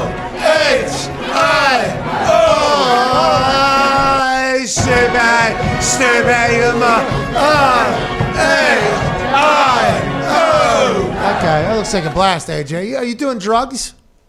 No, we're not smoking dope down here, Pat. We need you for that, I guess. Well, I'll tell you what, if I was down there, they would need to bring in at least 3-4 pounds, I think, to get through. You're down there all week. It's a week thing, huh? It's like 4 or 5 days, I think. Pretty much. That's what it usually is. That is a long time. Is Greg Oden there? It is. Greg Oden is not here right now. Should he be? Honestly, they probably should invite that guy. He's awesome. That guy. What? You got beef with Greg Oden, dude? What's your problem with Greg Oden? No, I see Greg around Columbus. The dude's awesome. He walks around this place where the country club where I take my kids to swim. He plays golf there a lot. And that dude walking around, obviously he sticks out a bit in Columbus, Ohio, walking around the golf course. And he's 9 feet tall. Zito's trying to play charades with me. Uh-oh. Boom, Shohei Ohtani is competing in this year's home run derby. Let's go, Tiny. We gave away tickets to the home run derby. We were trying to cook our way into getting our own section basically in the outfield of the home run derby. Now the greatest player of all time is going to enter in the home run derby. Let's go, dude. Where's the All-Star game? It's in Denver, dude. They got a lot of dope out there for us. So they're going to be, and they got that air where they're going to be bombing Shohei. yeah. You think Shohei's going to win? Yes, he's going to win. What are we even talking about? This is one of those things like Bryce Harper won when it was in D.C. and the hair, and it was a big moment. Shohei's going to win because this is his year. This is his I'm the greatest baseball player of all time. He's going to hit dong shots out there, and we're going to catch him. What was that, Z? So apparently he dropped a highlight film for this, like a big hype video. I don't think This is my guy. Let's go. This is the guy. Pat, you know, if he made a highlight film, you know he's winning for sure in your mind. What's wrong? Aren't you supposed to be on some stupid propaganda celebration right now? What are you even? Why are you negative right now? Well, I'm not negative. I'm just saying we know how you are swayed by good editing and any kind of workout vid / like highlight reel. That's all you need for you, and you're all in. I do this with the editing. I can see it. I can spot it out. That's a fake. That's a fake. I can do that. Don't you worry about that. But if it is legit and they're doing something that is freakish, I'm all in. And guess what Shohei Ohtani does? Freakish stuff. I'm all in. I can't wait to be at the home run derby. I can't wait to be there. I can't wait. Are you really going to go? Well, I say it now. Probably not, but maybe. Let's hope it happens. It's on a Monday, I believe. Is on a Monday. We've looked into it. We have looked into this for real. Going to try to make it happen. I believe it's the first week of potential live events as well for WWE. If we can make that happen as well. What were you going to say though, Ty? I saw something negative coming out of your mouth. I think. No, I just remembered where we were thinking about sitting, and then I remembered Ohtani's left-handed, so he's going to be having to hit some oppo bombs for us really to. It's possible. I did see you get a little negative over there immediately upon this, and your thought was like, "Oh no, we got to change section. I thought we got to change section over here." AJ, what do you have? What do you have next? Aside from the kids' nap, anything cool, or is it time for us to get to a break? I'm about to piss my pants. Oh, you can do whatever you want, man. It's your show. But yeah, I have some stuff coming up later this afternoon and tonight. We have a Survivor game, it's called. I don't know exactly what we're doing. I don't know if it's like the TV show, but we're some game where we all are on teams tonight. General Bob's here. Schlegs is here. Schlegs pumped the crowd up last night, did these quick cows that they used to do at Ohio State, and everyone gets going. Schlegs, that's his job. Like he is the man at getting people juiced and getting them ready to go. What are you doing? The quick jump it. Let's go. Is that what you guys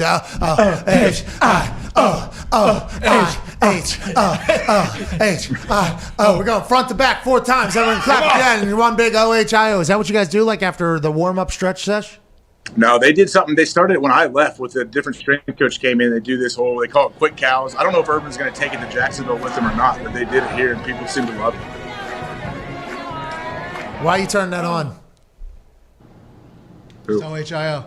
No, yeah, I'm trying to find out what the quick cow is, though. You were kind of stepping on it there. It was actually I was actually trying to find out what it was because this is probably what you guys do in practice, right? After the stretch before practice, what is it? I like that you said I didn't do this. By the way, I like that there's no way they were going to get me to do this. Entire teams are forced to do this stuff. By the way, I mean we've all seen the videos. No, it's cool. I'm okay with it. I like it. They didn't. The strength coach when I was there, we didn't do it. They brought it on after me, so I don't really even know how to do it. But Schlegs was time, so he takes everybody through it. What is it though? What did Schlegs look like while doing it? Oh, yeah, he bends over and he blows the whistle, and you just got to know these movements where you're like up, down, clap, clap, clap, all this stuff. You got to memorize it. And when everyone does it together, it's an impressive thing to watch. So you guys are trying to do the Ohio Haka.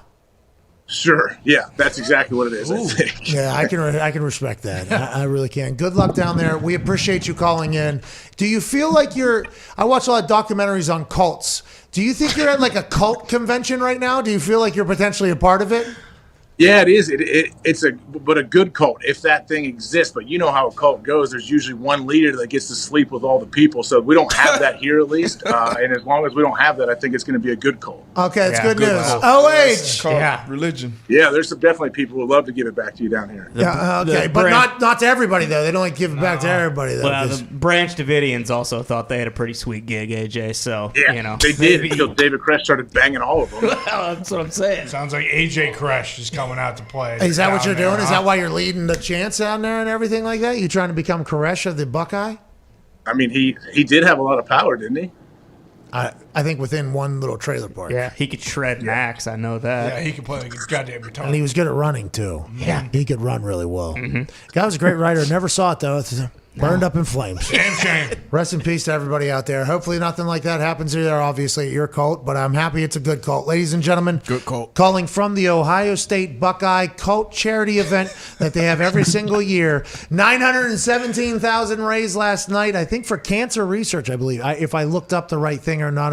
And more money on the way. AJ Hawk, ladies and gentlemen. Hey, baby, AJ! Thank you, AJ. That was cool, man. Thank you, AJ. That OHIO song is a banger. Yeah.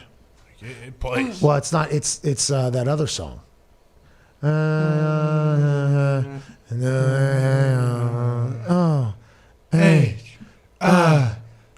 that just their song? No, that definitely is another I'm tune. guessing there's probably about 85 colleges that do the same thing. Yeah, it's like the Eat Shit Pit one.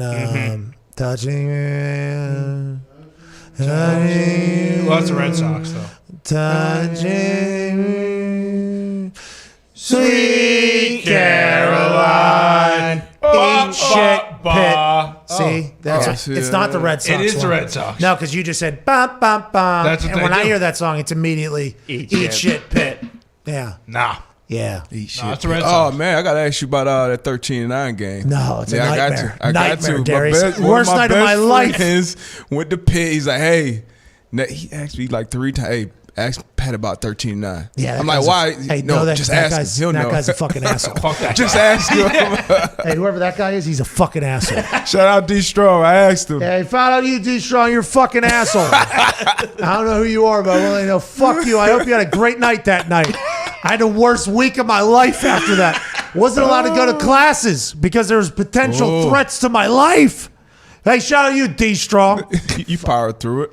I did. It hard you a me. better It person. actually made me the person I am. I Yeah. think. You probably got to a dark place, huh? Yeah. Had to, D-Bud. Had to. I almost left. I just drove Jeep Lightning I had. Just out. And I was like, I'm not coming back. I'm going to go somewhere else. Everybody hates me. And I was pretty well liked by everybody at that time. And then everybody hated me. And also, I mean, we ran hills and puked all over to get to a national championship. I was a part of that. Obviously, I made a couple kicks in the first quarter of a game that we had to lead in at halftime. I guess still my fault.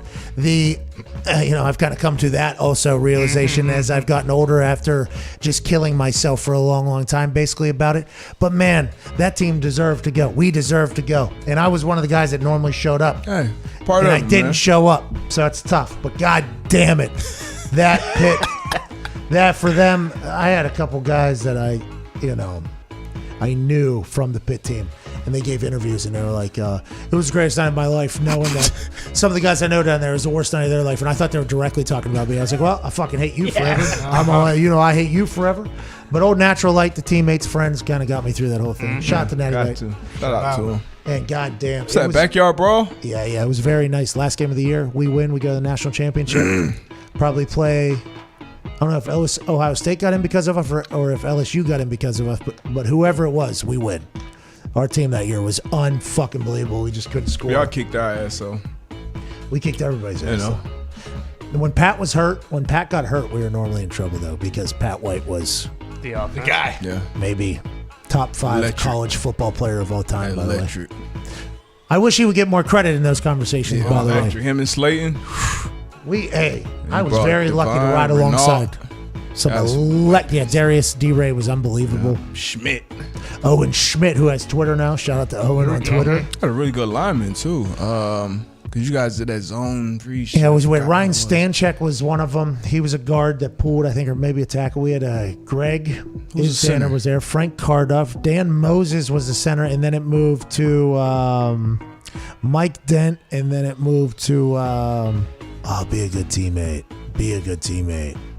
A bunch of guys that were just Bunch of amazing. great guys. A bunch of We guys were that- just talking about absolutely them. amazing. No, that team though, you guys Yeah. got to see us, and Unfortunately. I had a lot of fun playing against the UConn. It was always a good night. That was probably off night for you. Extra points. It's just extra point. Pat and Yep. Steve were going to do a show. I actually had, I think my shortest punt in college history was at UConn up there in that airport you guys made into a fucking stadium. The rent. Yeah, whatever it is. It's goddamn whatever. wind. It is Robert RG3, when interviewed, most volatile college environment he's been in was the rent. Hey, it was pretty good. I actually enjoyed up there. Fans always showed up against Yep. us, but we were like the Beatles, the Yankees. We sold out everywhere. Oh, you know what I yeah, mean? Like yeah, that's you what. fucking That's actually what we did. Good for us. You know what I mean? We sold out everywhere, including this stadium over here for South Florida, and it's one of my favorite Rich Rodriguez speeches Rod. of all time. Rich Rod was a guy that never said we were good. Like that was not his, he was not a guy that was like. That was not his coaching style.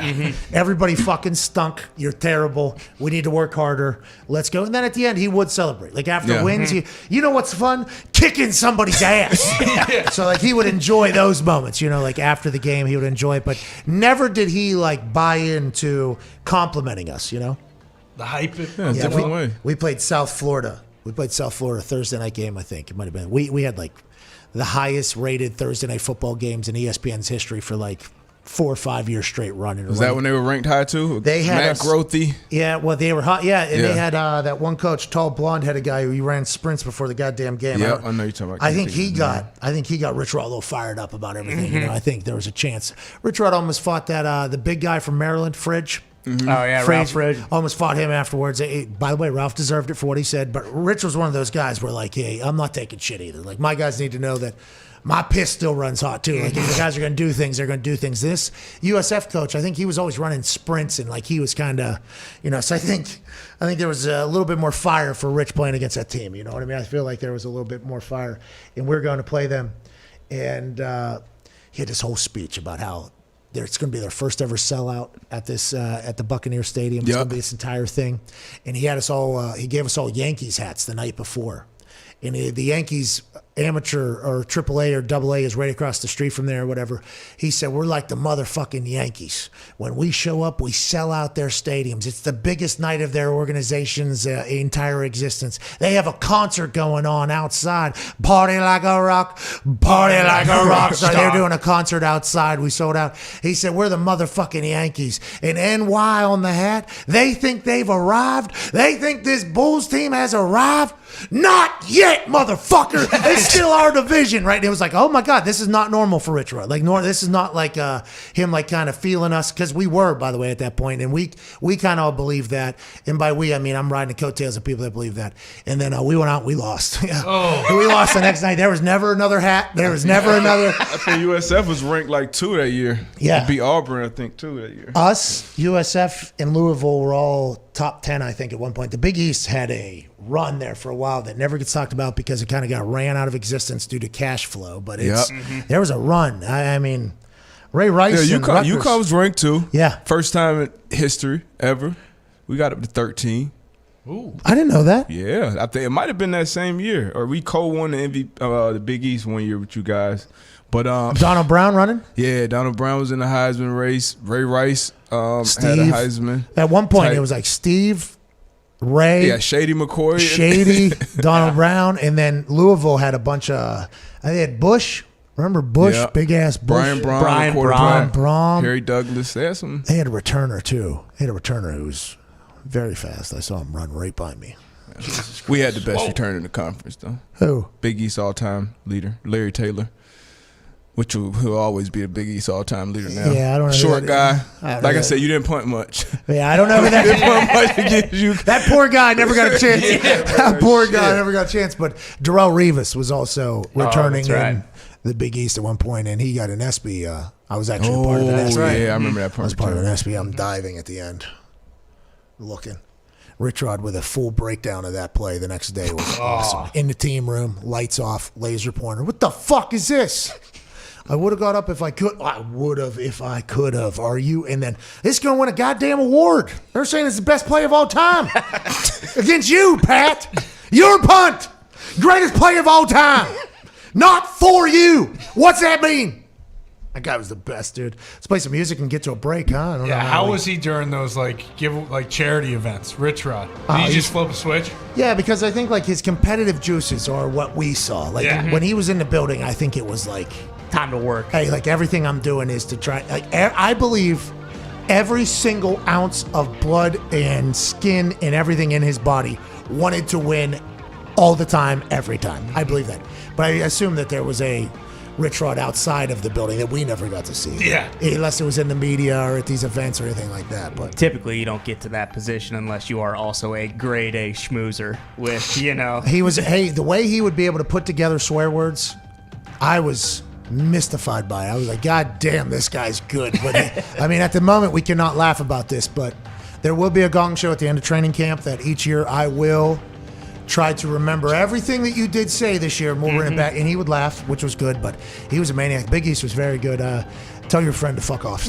All right, we're back in 4 minutes, wrapping up this beautiful Feel Good Friday. Shout out to CBD MD. We got a Foxy Flick coming in 15 minutes, and then a $15,000 bet, $14,000 bet on England, Scotland. Then Hell in a Cell tonight, Roman Reigns, Rey Mysterio. Let's have a day. Let's go. We'll see you in 4 with some phone calls. Cheers.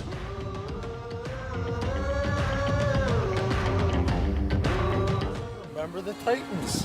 How's it going? My name is Pat McAfee. I do a lot of things. Today I am a professional analyst getting ready for the Thursday Night Football opener in beautiful Nippert Stadium with the Cincinnati Bearcats here at Higher Ground. This secluded world.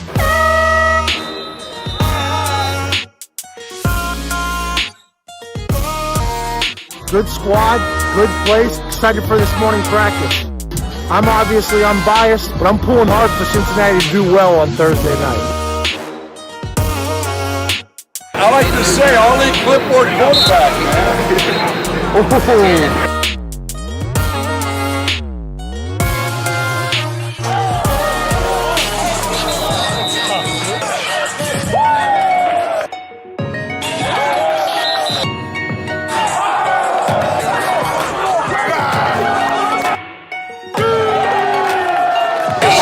This is awesome.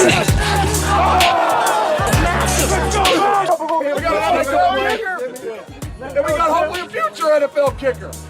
Let's see what you got. Come on. This is great for the brand. This guy's an athlete. Athlete.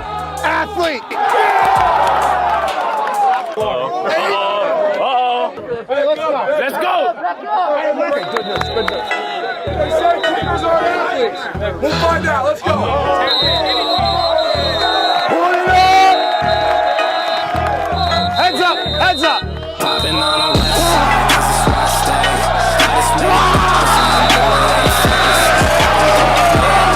Gotta Hey, I appreciate that. Thank you so much for the hospitality. Have a great day. Let's go get going in, I'ma close the case. I can't wait no more, man, I gotta blow today. I'ma blow today. I ain't hearing what they say. Need a blue face, I've been caring about a race. I've been trying to eat, I need more than just a taste. Now they trying to talk, oh no, they should know their place. Man, I'm ballin', this ain't cap, baby, now I feel like calling. From the O, but I got the music poppin'. All the time, man, it started get obnoxious. Now I gotta drive, yeah, I'm feeling nauseous. Gotta drive top down, then I hop out, I've been feeling hot now. Thank you. Okay, let's definitely ask. Yeah, you got it. Appreciate you coming. Thank you. This has been so cool to see. Whenever we were driving out here into the sticks, my boys and I from Indianapolis, we were told by Coach Fickle it was a 40-minute drive from where we live. absolute lie. Hour and a half out here.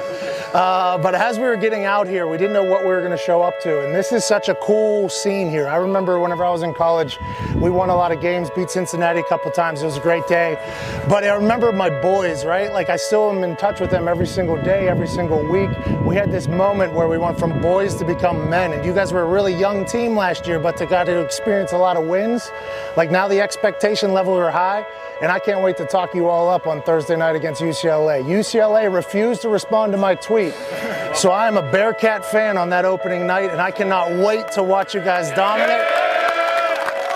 And I think this is such a cool thing. Coach, I can't thank you enough for your hospitality. I got a bunch of swag from you guys, too. This has been a cool day. Enjoy this, though. This doesn't happen a lot. Even when you get into the NFL, it's not like college. It's not like your boys. It's not like this. It's a whole different world that you'll remember forever. And I was honored to be here to watch you today, and I can't wait to watch you guys go win the thing on Thursday night and then throughout the rest of the season. Thank you so much. This is the Pat McAfee Show on Sirius XM Mad Dog Sports Radio. We thank you for taking the time to seek out this small regional show that streams internationally. Here's Pat and the boys. We're back live at the FanDuel Beach House down here in Tampa Bay, Florida. FanDuel is America's #1 sports book for a reason. It's beautiful. It's easy to use. They have the best odds, and right now we are raking in money. Hey, hammer down, boys. Hammer down, boys, back in Indiana. What's up? Yes, sir. How's Morikawa, Zalatoris, and Kokra doing? Kokrak is doing the best of the three. Morikawa and Zalatoris were +4 after round one, so... Right. Allegedly, +6 was the cut line last year. So we need them to have a much better day. Hopefully, we'll be able to take them their money. But shout out to FanDuel for creating the greatest sports book available in all the states that it is available, which is all the states that sports gambling is legalized. I feel like Ohio is about to happen. Here we go. Let's go. Congrats to Ohio. Whenever we get to your state, come rock with us. It's a good time. And right now, if you're betting other places and you want to come try FanDuel for the first time, you get a $1,000 risk-free bet upon sign-up when you go to FanDuel.com/McAfee. That's FanDuel.com/MCAFEE. Use this link so they know that we sent you down there. But also, FanDuel is letting you place your first bet risk-free up to $1,000. There we go. Now, if you lose that bet and you're wrong, you will get $1,000 in site credit that you will have to bet again. You can't just it's not just like $1,000 free, oh, let me see if I win this thing. No. You will have to bet it, but you'll get that money back that you had initially lost on a bet that's probably much larger than you normally place. But shout out to FanDuel for offering that. Let's get some phone calls, shall we? Hammer down. Y'all got anything for basketball tonight? No, they don't. No? No, Diva. Who's playing basketball tonight, by the way? Come on, man. Two Hawks, game Clippers, 6. Yeah. Jazz, 3-2 on both. Donovan Mitchell might be out tonight, but Conley might play. So I think let's ride playoff P. Finish Whoa, this thing Conley. Hold on. Man. Listen, I love Paul George, okay? I absolutely love Paul George. Ball in these last 3 games. Especially this last one, mostly whenever he put it on his back. And he also told Ty Lue before the game, he looked at him and said, hey, Ty, this one's on me tonight. And he went out and did it. Yeah. Will he do that again? Kevin Durant had a chance to potentially do what he did in that first game, or not first game, but the 49-point game. Last night, almost had the opportunity, almost did it. They end up losing. Bucks in 7 is chanted around the stadium. Yeah. Steve Nash, James Harden, and Kevin Durant look uncomfortable. What are your thoughts on the NBA playoffs? And is it interesting to watch on a nightly basis? Do you do that? And do you do that? Yeah. I No absolutely way. do. I don't believe it. Every You night do not the playoffs. watch. I'm a playoff basketball fan. I try not to miss a game. I think the Nets figured out Game 7. Clippers tonight, man. I think the Jazz are favored by 2. But if Donovan Mitchell's out, I'm going to Clippers all day.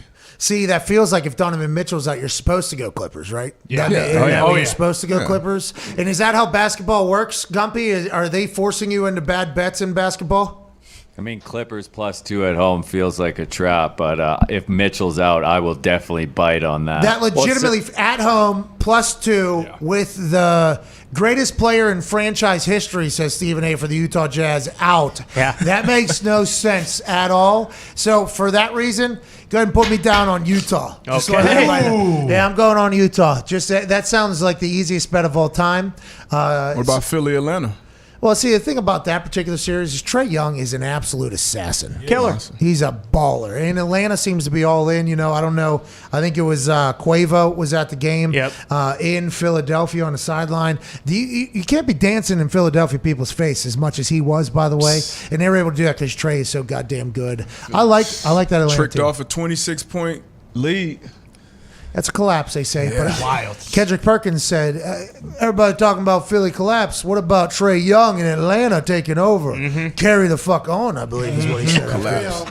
They got to manage Embiid's minutes a little bit more so he can finish stronger. So you're saying what Capella said about when he gets tired, we take advantage of him. And in the first couple quarters, Embiid was flexing on him. Then in that fourth quarter, it did seem like Atlanta got hotter then. Yeah. You can't have your guard, the guy who's bringing the ball up the floor, shooting fucking 3 of 14 from the free throw line either. That's a fact. People need to get on Ben Simmons' ass a little more. How come that That's a guy fact. can't They shoot? are. He's athletic. He's good at basketball. How come he can't shoot a free throw? Makes no sense because Embiid figured it out. It's not like he was shooting threes in college, and then when he got to Philly, they taught him all this All shit. right, show's ending. We can't wrap it up with just NBA. Coach JB said, I got a way to fix them missing these fucking free throws. He said they miss them, fine them. I like Take that. away their game How chip. come old buddy? Hey, by the way, I assume that would work. But how come old buddy doesn't do the granny?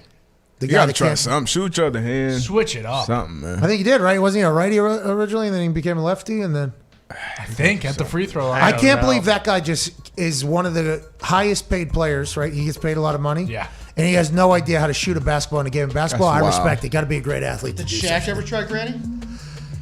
No. Shaq just knew, hey, there's no hope here. I'll just continue to score 40 points a game Yeah. and grab 20 rebounds. Yeah, Shaq said they're going to have to change rules so they stop fouling me. I'm going to make this as uncomfortable to watch. So the quality of basketball is so low that they have to change the Hack-a-Shaq, but now it's happening to Old Simmons, I guess.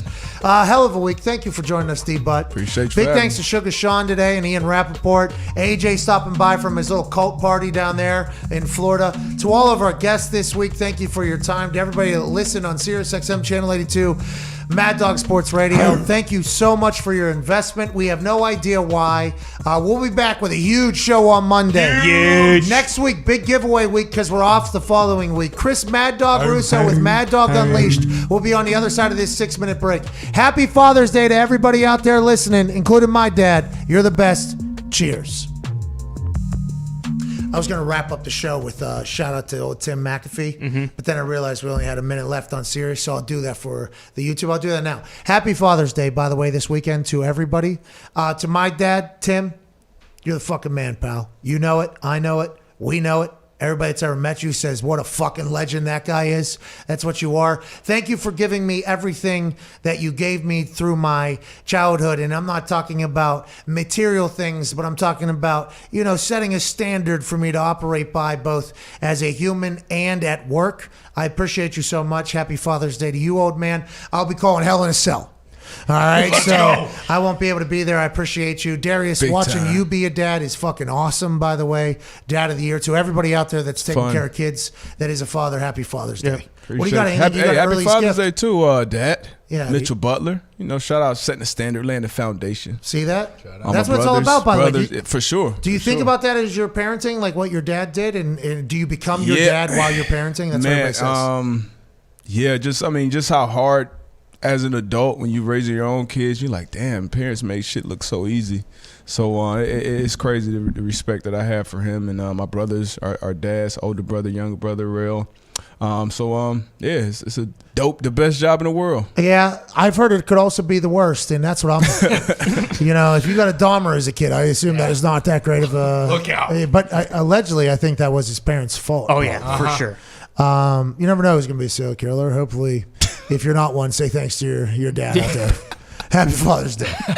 It's Jesus. a family business, then who knows? Well, you got a gift. You got a gift for it, right? You got that Oculus. Is that Got early? the Oculus, got the early Oculus. Got a Starbucks gift card. Oh, nice. Basic. Let's see what else is coming.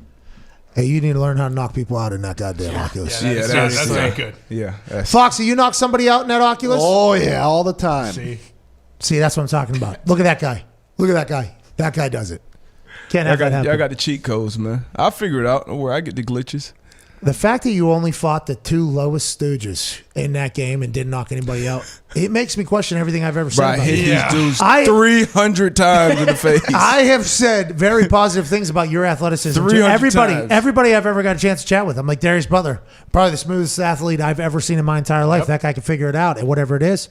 And here we are competing on the same stage. In with front the of 10 same people. levels. I don't fight in front of 10 people no more. Well, I had 10 people in there, couldn't knock them out. Well, so. what I'm saying is those are Humble. normally 1 to 3 punch fights for me if I was to go in there. So, good luck to you, Debo. We appreciate you. You're the best, dude. Hey, man, appreciate y'all, man. Connor, thank you, Ty, Zito, Foxy, everybody back in Indy. Thank you all so much for your incredible hard work this week. I hope you have a great weekend, everybody. I'll be down here all by my goddamn self in Tampa Bay, waiting for Hell in a Cell to pop off on Sunday. Happy Father's Day to everybody. Happy Juneteenth to everybody. Hope you get a chance to celebrate the good that hopefully is coming to everybody in this beautiful world we live in. And tonight, Hell in a Cell, Roman Reigns and Rey Mysterio. In about 40 seconds from now, Evan Foxy. Some people will call this guy the editor of a generation at some point. Whenever he moves on past this company, when this company is done, which is hopefully a long time from now, he'll be called the next Scorsese. His next episode of a documentary-style series in which he follows along me and the boys in everything that we do and puts a recap together every single Friday is about to pop off in about 14 seconds. We can't thank you enough. Great work, Foxy. There's a giveaway at the end. We will see you in the live comment section, and then we will see whether or not England is coming home. Cheers. Have a good one.